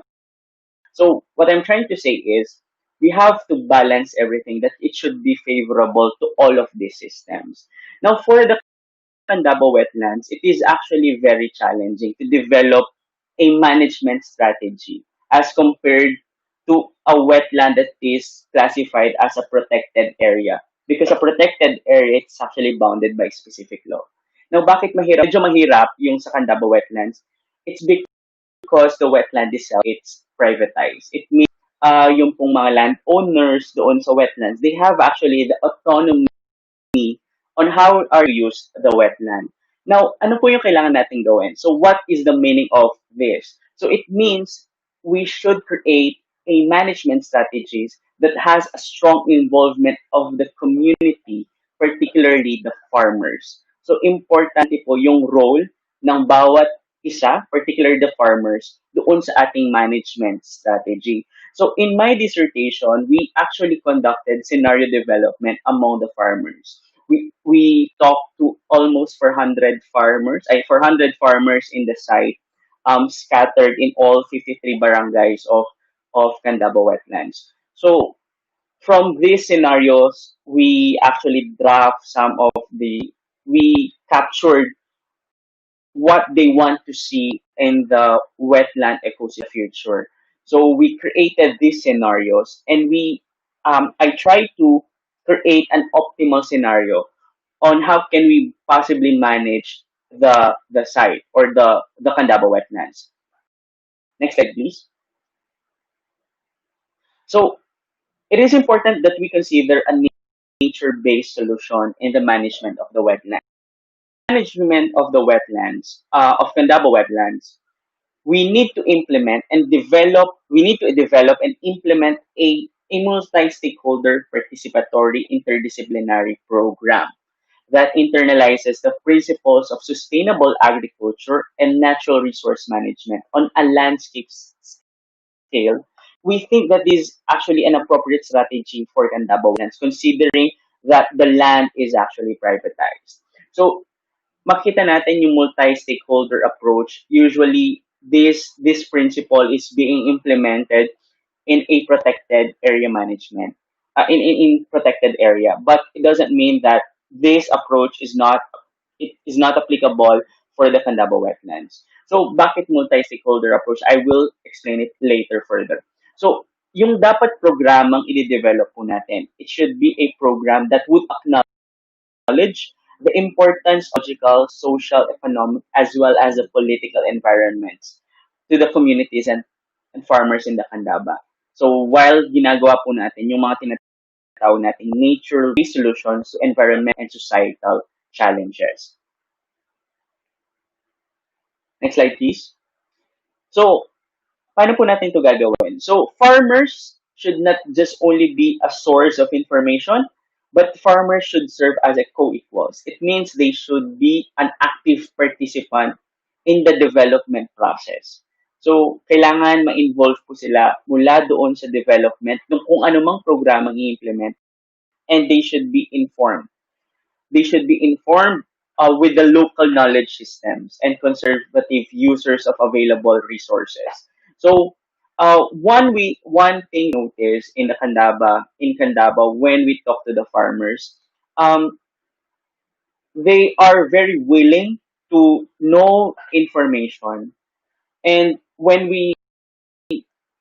it is important that when we talk to these farmers, we have to laymanize yung ating mga terminologies for them to better understand. So, they are very willing to learn, but we have also to as our learning material in the language that can they easily understand and comprehend. So that is very, very much important. Now, yung po multi-stakeholder approach that I've mentioning a while ago. So the the Tandava Wetlands actually can have a multi-stakeholder council involve the stakeholders such as, of course, the academic community, the farmers, the agencies, and the firms. So if there is a synergy of this, defining the role in the Tandava Wetlands, I believe the management of the wetland will be better, and it will provide not just the conservation of the land itself, but also to the conservation of the species present in it, including the migratory birds. Next slide, please. So I would like to end my presentation with this quote. So we take care of the future best by taking care of the present now. So this is actually the concept of sustainable development and intergenerational equity. So we have to ensure the development or the management that we are doing today will actually consider the three spheres. So we have the ecological, the economic, and the social spheres.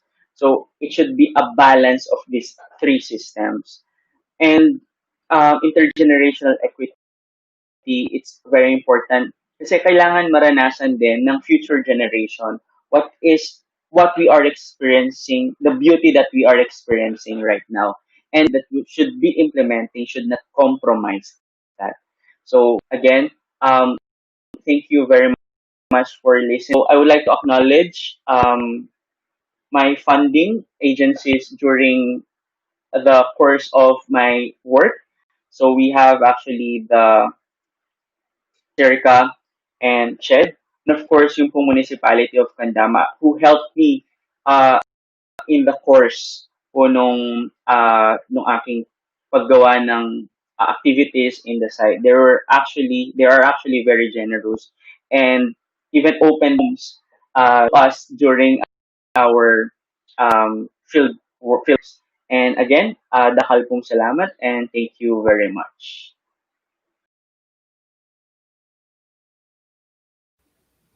Thank you, Dr. Gerald, for that very interesting presentation.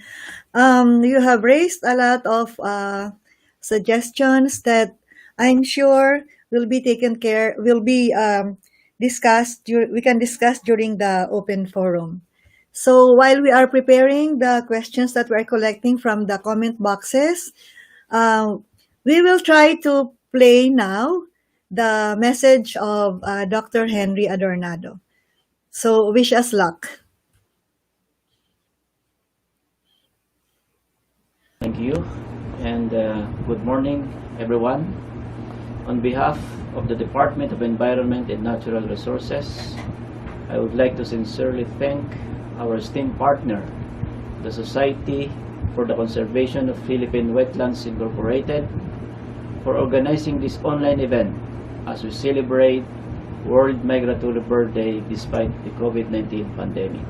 We are now faced with difficult times, climate change, biodiversity loss, and the COVID-19 pandemic. These are signs that it is high time that we heed to what nature has been telling us.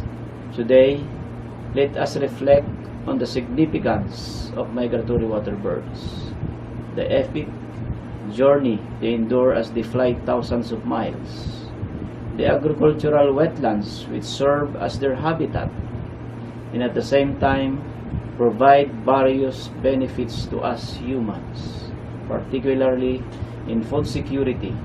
Human health ultimately depends on ecosystem services that are made possible by biodiversity and other natural resources. However, because of the continuing development, there is a need for us to be more aware and sensitive to the settlements of these migratory birds.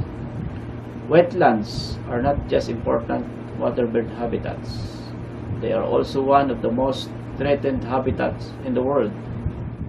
These ecosystems are more vulnerable to anthropogenic disturbances and by nature. With the decline of natural wetlands, water birds turn to agricultural wetlands and create this landscape, allowing coexistence of agriculture for food production and birds as their habitat. Our country is part of the East Asian Australasian Flyway, or EAAF, which serves as home to thousands of migratory birds and also holds to the highest number of threatened species. I'd like to share that ERDB, the research arm of the Department of Environment and Natural Resources, indeed recognize their importance, such that we have organized 2 successful research and development congresses on East Asian Australasian Flyway for wetlands and migratory water birds in the past. The first Research and Development EAAF Congress was held in Cebu City in 2014. 5 years later, just last year in October 2019, we again convened renowned scientists, researchers, and environmentalists to share the recent developments and undertakings about migratory birds and their wetland habitats. It has allowed us to exchange scientific informations, updates, and concerns that will safeguard the flyway to perpetuate the globally protected migratory birds and their wetland habitats. As we participate in today's webinar, let us always bear in mind the essence of sustainable development that is striking the balance between socioeconomic growth, and that includes agricultural productivity and environmental protection. Although the COVID-19 pandemic has created logistical challenges, it will not hold us from being connected and involved in the global effort. I believe it is of utmost urgency that we continue to raise awareness and make efforts in strengthening the conservation of migratory water birds and their wetland habitat. Let us be active, informed, and committed in our resolve to conserve these wetlands and birds species. After all, the people depend heavily on agricultural wetland and biodiversity. Conservation is a shared responsibility. It is also means utilizing our resources wisely. We are all driven by the mission of improving the lives of people in this planet. This is not just for biodiversity. It is also for humanity, for our youth and future of the world's generation. Remember, nobody is left behind when we care for the environment. Thank you, and I wish you all a healthy and fruitful World Migratory Bird Day.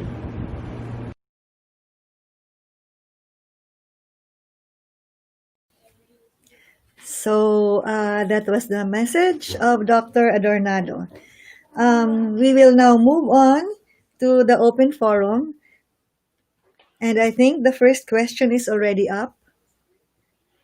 So, okay.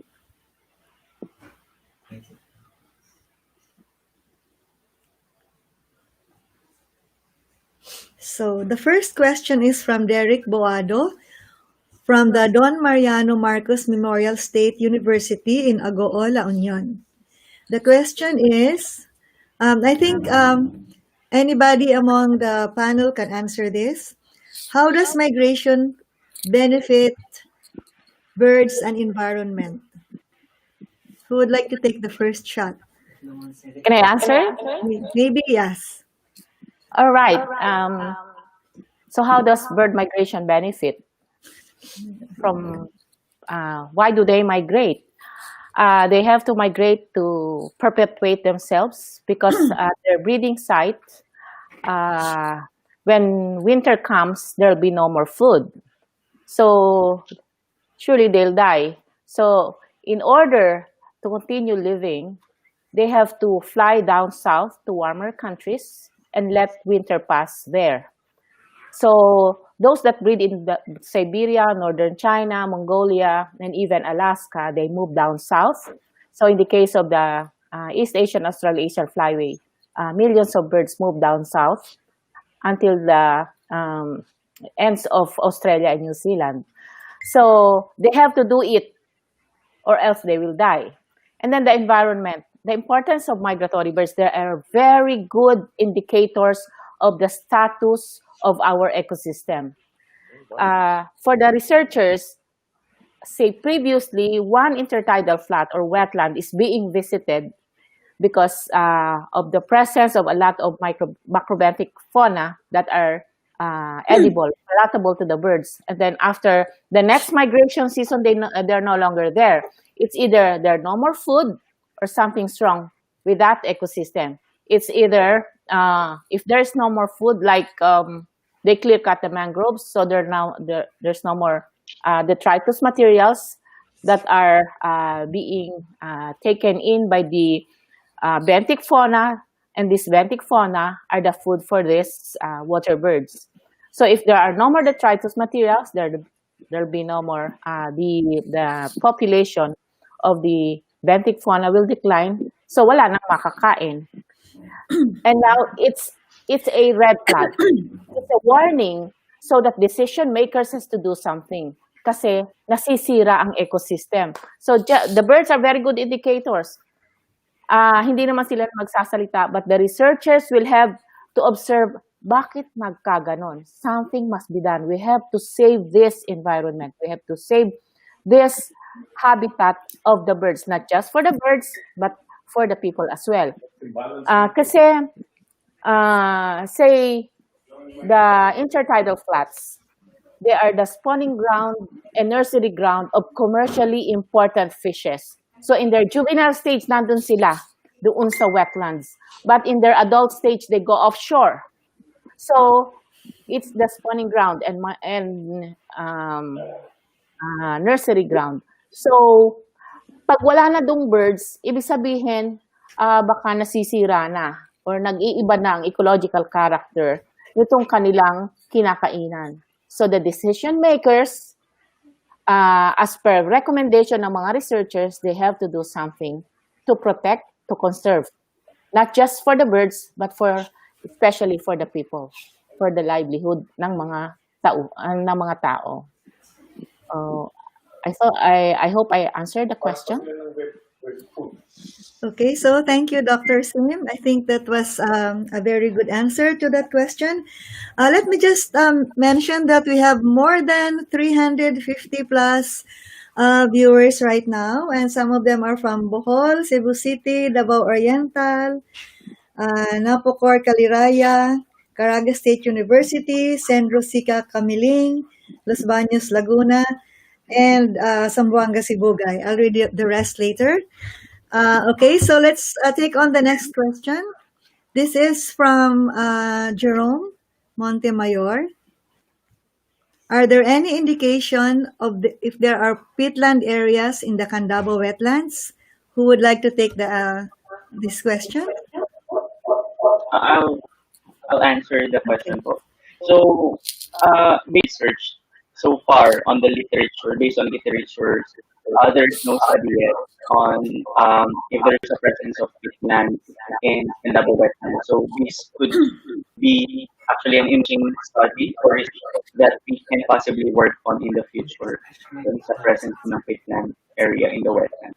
Those who do killing of birds. But one thing that I have researched is one research actually excavated some important ceramics in the area. Actually a study site for archaeological studies. Okay, so thank you, Dr. Gerald. The next question is from Jobert Refuerzo from Don Mariano Memorial State University, Don Mariano Marcos Memorial State University rather, South La Union campus in La Union. This is for Dr. Salinas. What is the action or punishment for those who are seen killing migratory birds or wildlife? Okay, maraming salamat po sa tanong, Mr. Jobert. Our RA 9147 or our Wildlife Act has provisions already for violators, and the penalties ranges from 10,000 pesos to 1 million pesos plus imprisonment of 1 year to up to 12 years depending on the violation that was conducted and depending on the species that was affected because of the activity that was done. So, pero I would just like to make it clear to everyone na be careful when you get to report incidents like this kasi baka naman mamaya they were doing it for a scientific purpose. So, kaya po ang recommendation ko nga po kanina, when you get to see some violators, immediately report to our agencies, the proper authorities po. So, yun po. I hope I answered you. Okay. Thank you, Dr. Rizza.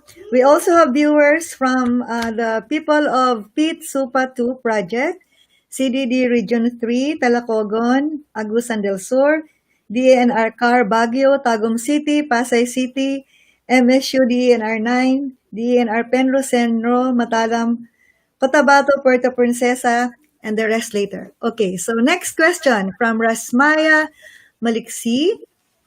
It's not directed to anybody, so one of you can just answer this. How migratory birds are affected by climate change? Okay, let me give a very short answer. How is it affected?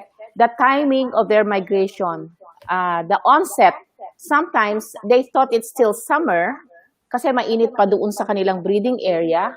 So they tarry a bit and delay their southward migration. Doon naman sa pupuntahan nila, their feeding materials, like the insects, they undergo metamorphosis. Pagdating nila doon, ibis na dadat na nila ay nasa larval stage, yung para adult stage na. So kumonti na ang kanilang kakainin. And there are times na late sila nang dating, ang effect naman doon sa population ng insects, hindi ko sinasabing pest, dahil walang nag-check ng population nitong insects, there was this, they call eruption. Case in point, some time ago in Los Baños elementary school, the teachers had to send the students home dahil ang daming worms or larva kasi nahuli, nagdating yung mga ibon. They were not able to check the population of this larva. So, ganon. Very important yung onset or yung timing ng kanilang migration. So, that's one. Okay, next. Thank you, Dr. Sim. So, we have a question here. I think I know who this person is. This is our president. Okay. Perhaps a presidential executive order can create a Tandava Wetland Council. Can SCPW spearhead the preparation of this? I direct the question to the president, Mr. Ulip. Maybe maybe this webinar can start the conversation. And as Dr. Soriano was saying, we can start consultations with the key stakeholders in the area, because as Gerald was saying, this is actually this is mostly composed of private lands. So we have to do a lot of consultation. But it's not impossible, because in Valencia, Spain, they have almost the same size of Candaba, which are also privately owned, but they were able to declare it as a Ramsar site. So it's not impossible. Okay, so the next question is from Alvin Angelo A. Salting. Would there be a concrete example as to a site that the management of migratory birds agriculture, as per discussed, best practices?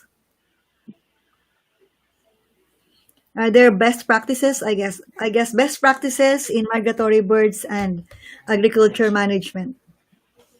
Would you know of any? Um, I'll answer the question.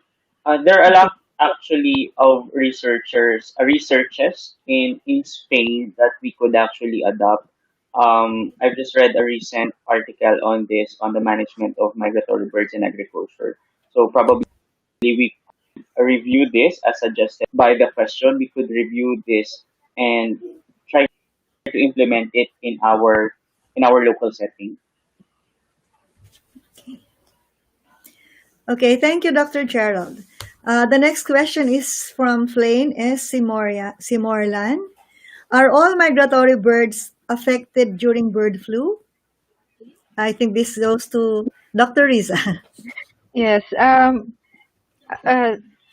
parang ang hirap sagutin ng iyong tanong because as I mentioned, most of our water birds, our migratory birds, are already carriers of or are reservoirs of various microbes, including the virus that causes bird flu.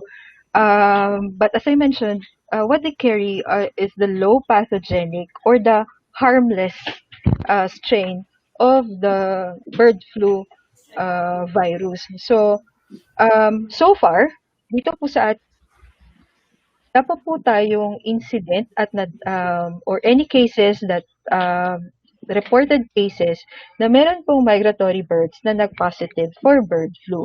So, at present, ang bird flu po ay nakikita pa lamang po natin sa domestic poultry, sa quails, sa mga manok, at saka po sa mga ducks. So, yan.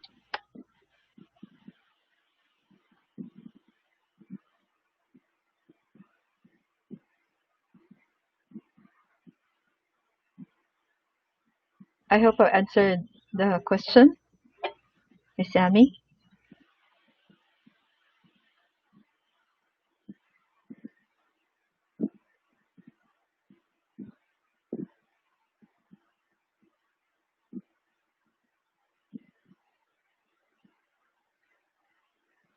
Say it again. Okay, so I'll say it again. I think I was muted. From Wilson Xavier Gordolan Iloreta. Why most of the documented bird flu cases or origin are in Region 3, specifically in the northeast portion of Pampanga? Okay. Actually po, one Of Nueva Ecija daw. Okay. okay po. Opo, tama po. Most of the documented outbreaks are actually in Pampanga, and this is mainly because dito po sa mga lugar na ito ang malalaking mga farms ng atin pong mga poultry. So most of the commercial poultry raisers have farms in these areas. Kaya po, yun pong outbreaks ay mas madalas po dyan po sa area na yan nakikita. Meron pong pailan-ilan sa iba, sa Rizal, like for instance. But then, maliit lang po kasi ang mga farms sa Rizal. Unlike po dito sa Central Luzon, andyan po ang bulk ng atin pong commercial farmers, poultry farmers to be particular. Okay, so I hope that answers the question. The next one is from Michelle Nepomuceno. Due to climate change, it also results to seasonal changes. Does this also affect the month migratory season of the birds? Dr. Sim. I was muted. Okay, the timing of their arrival, a few days or a few weeks lang. Hindi naman nagpapalit.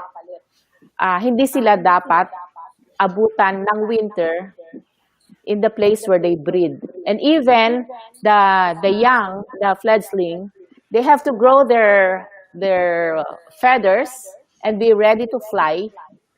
Kaya kung late yung movement nila, baka abutan sila ng taglamig. And their food materials will no longer be available after some time. And pag wala nang makain, they will eventually die. So yun. What dictates that it's time for the birds, for them to move down south? The change in temperature, that's one. And also the dwindling availability of their food materials. Okay. All right. Okay, so thank you, Dr. Sim.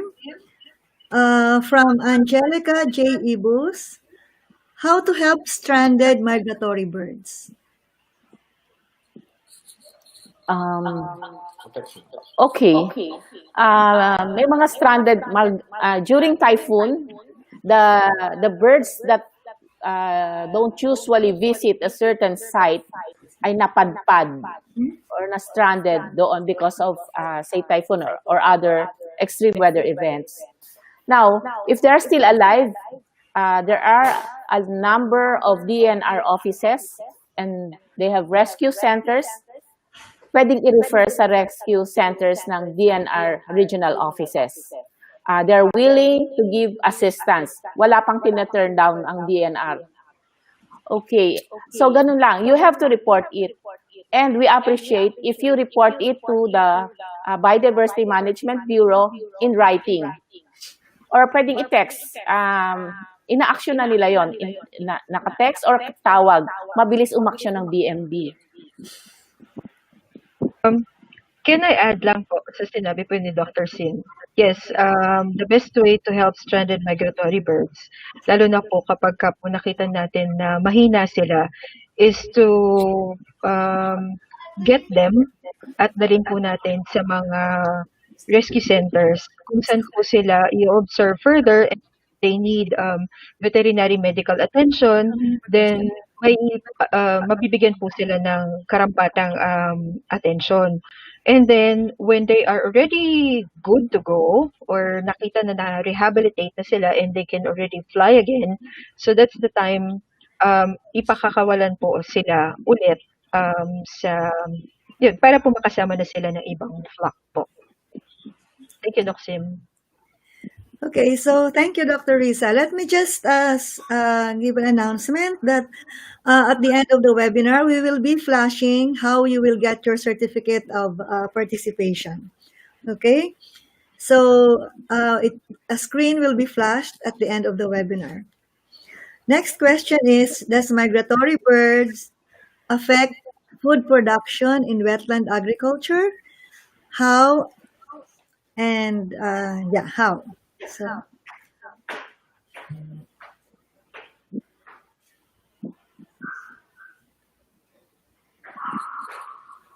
who would like to take the question?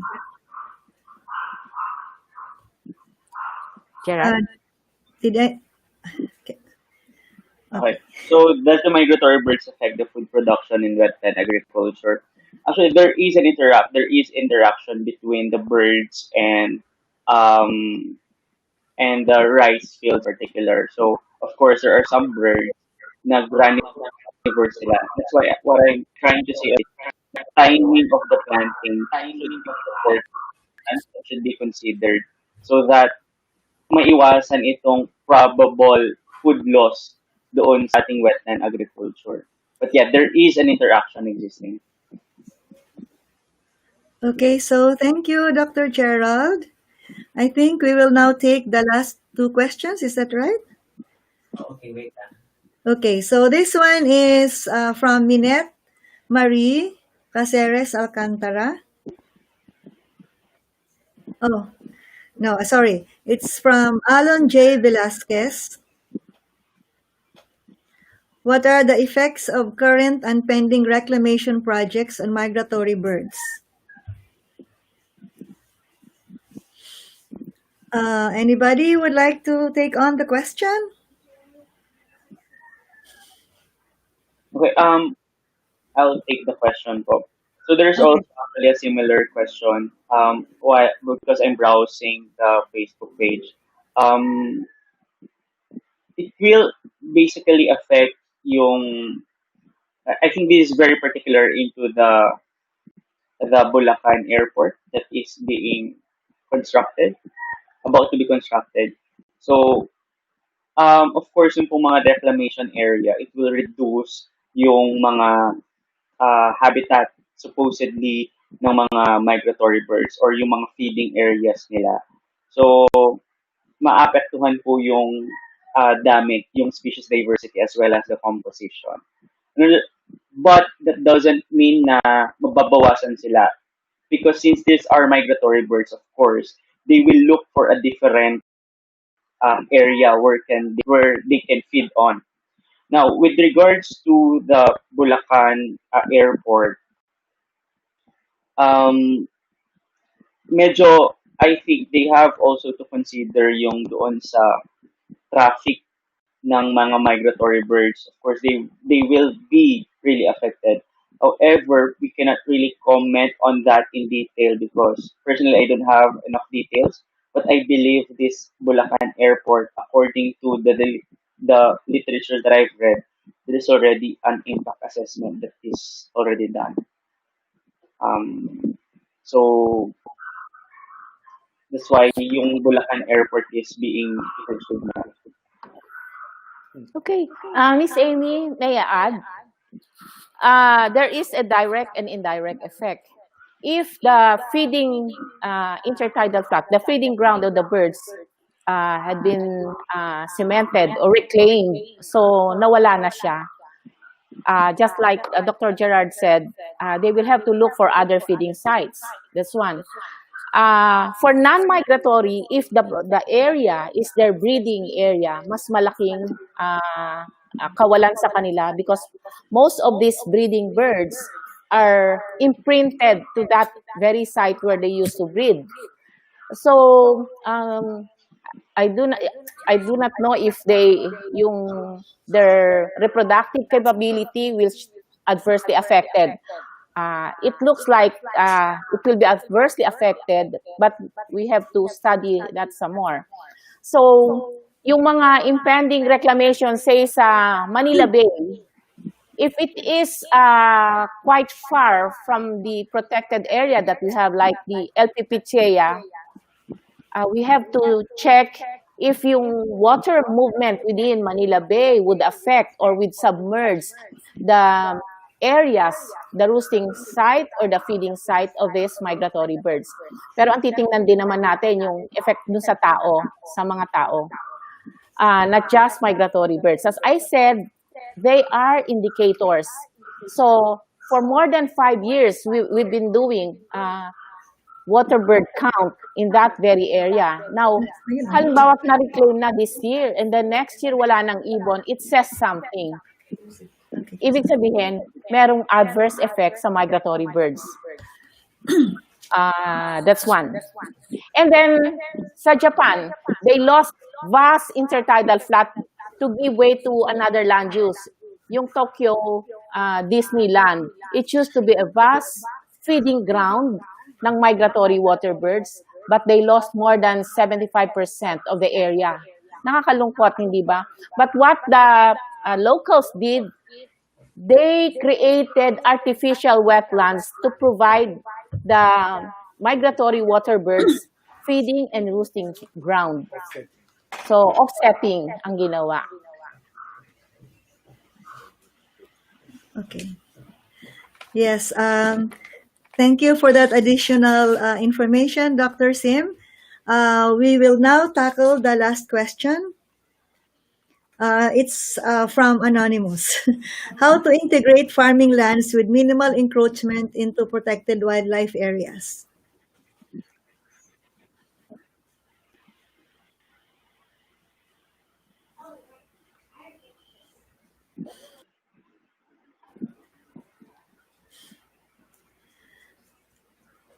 Okay, I think Dr. Sim is talking, but we can't hear. Farmlands mostly are privately owned. So if you own the land, you have the freedom to do what to do with the land, di ba? So if you want to farm it to make it productive, ano yun? Choice yun ng owner, yung ganon. Pero pwede namang insofar as there are protected wildlife species that use the privately owned lands as their feeding area. So, ang ginagawa ng mga researchers and even implementers, they have to encourage the farmers to partner with them in conservation. They don't have to kill the birds and other organisms na nag-encroach doon sa kanilang farm. Pwede namang magsama yung, they could exist, they can still farm their land and at the same time, i-protect yung mga wildlife, especially the threatened ones. Yeah, in fact, you could have birding activities and maybe farm tourism combined. Okay, so that was our last question. Before we proceed to the wrap-up, let me just greet the other. We would like to thank all our speakers and thank you very much for the very informative discussion that we had today. And for the others, please stand by because we will have a wrap-up and also we will be flashing the link for your certificates. Thank you very much to our speakers, and we hope that we will continue this conversation in the next webinars to come. Okay, so let me just greet the others who are online from Isabela State University, Calma Expeditions, DIMSU, SLUC, from MSU from Tawi-Tawi, Bukawi, Bulacan, Senro, Penro, Palawan, Caraga, Senro, from Loreto, Penro, Iloilo, and many, many others. We will say thank you to everyone who came on board. So now, we will now have a wrap-up of the session, and to give her closing remarks, we have with us Attorney Teresa Tenazas who is the Chief of the Wildlife Resources Division of Biodiversity Management Bureau. Dr. Tenazas has a Bachelor of Laws and Juris Doctor. She is also the head of the legal unit of the BMB.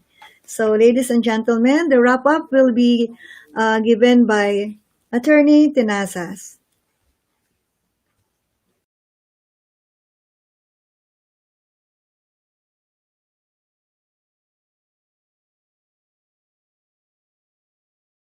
Natin ngayon ang araw ng Migratory Bird Day.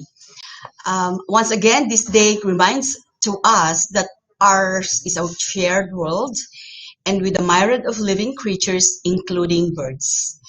We are indeed thankful to our three presenters to this webinar as they have enlightened us on the science behind our desire to achieve coexistence between birds and people that cohabit wetlands.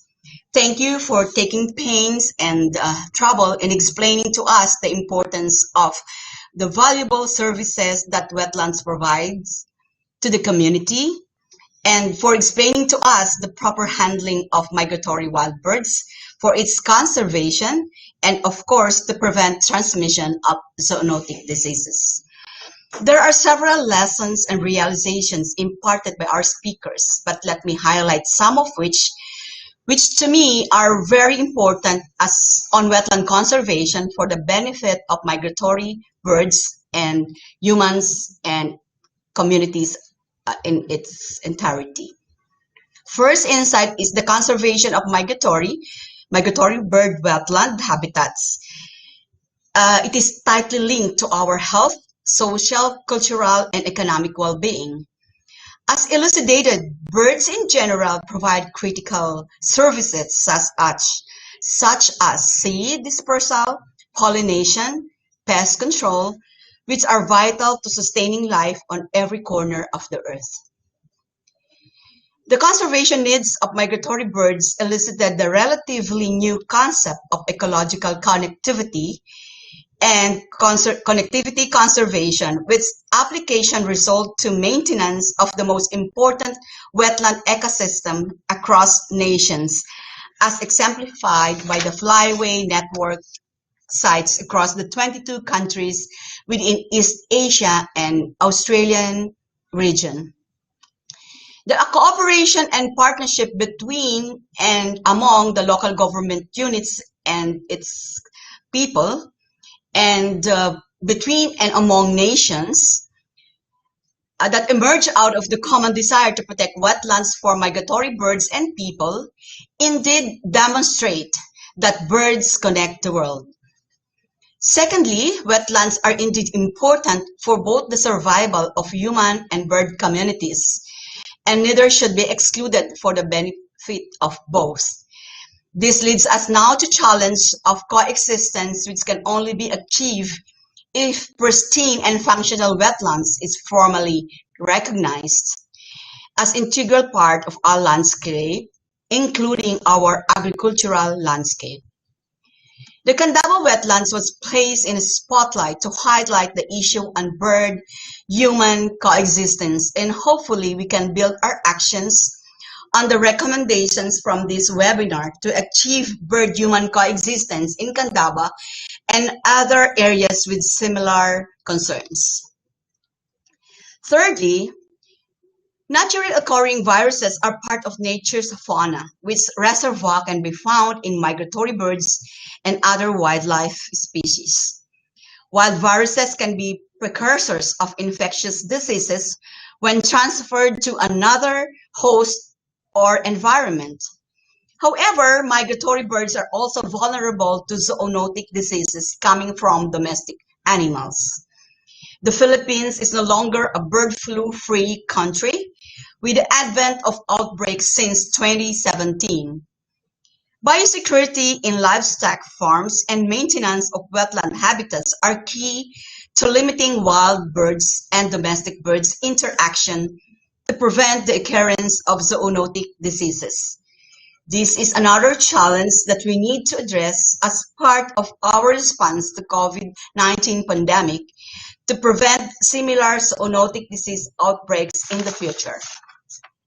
From this webinar, we can conclude, and therefore, that the way towards harmonious coexistence of migratory birds in agricultural wetlands are twofold. First, maintenance of functional wetland habitats as integral part of agricultural landscape, and second, practice biosecurity in livestock farms to limit interaction of livestock, wild birds, and other wildlife. In conclusion, and in behalf of our Director of the Biodiversity Management Bureau, Assistant Secretary Ricardo L. Calderon, we would like to thank the Society of the Conservation of Philippine Wetlands for the continuing partnership and for the relentless support to BMB in the conservation of wetland and for organizing this webinar with BMB. Special thanks to you, Ma'am Amy Lesiones, for your efforts in sharing your time and without any hesitation. Thank you very much. We are grateful to our resource speakers, Dr. Simplicia A. Pasicolan from our DENR Ecosystems Research and Development Bureau, Ma'am Sim, hi. And to Dr. Gerald Salas from Pampanga State of Agricultural University. And of course, our very own Dr. Rizza Salinas, the WRD's very own. I could feel your passion and devotion to your work. And thank you very much for this very touching parting words as you finish your lecture. I admire you and congratulations. And of course, I'd like to thank each and every one of you who joined today's webinar and our listeners. I hope you have learned today, and I hope you will try to contribute to the conservation of our wetlands and our migratory birds in particular, and of course, the entire environment. we as the people in the DENR would like to encourage you to participate in our endeavor to preserve our government, our environment, not only for us, but for the future of our future's children. And with that, I'd like to thank you once again. And let us leave this webinar with conviction to promote wetland and migratory bird conservation with high hopes for a better environment. Mahalin natin ang ating likas na yaman, mahalin natin ang ating kapaligiran. Ako po si Teresa Tenasas, taga Wildlife Resources Division, Biodiversity Management Bureau. Magandang umaga po ulit sa inyo lahat. Thank you, Dr. Attorney Tenasas, rather. It's been a long time. We saw each other last November when we traveled from Sibugay together. So that ends the session for today. And we hope that this webinar has initiated a conversation on how we can manage agricultural wetlands to sustain the ecosystem services that communities derive from it. The SCPW will continue to pursue this conversation to bring it towards a policy that will be of benefit to nature and communities as well. Before we finally say goodbye, I would also like to invite you to tune in to our live streaming of a storytelling session for children and even for those young ones at our Facebook tomorrow morning at 10 a.m. The story is about Papan at ang mga dayong ibon. This is a joint event by the SCPW and the ASEAN Center for Biodiversity. So see you again tomorrow, and thank you and have a good day.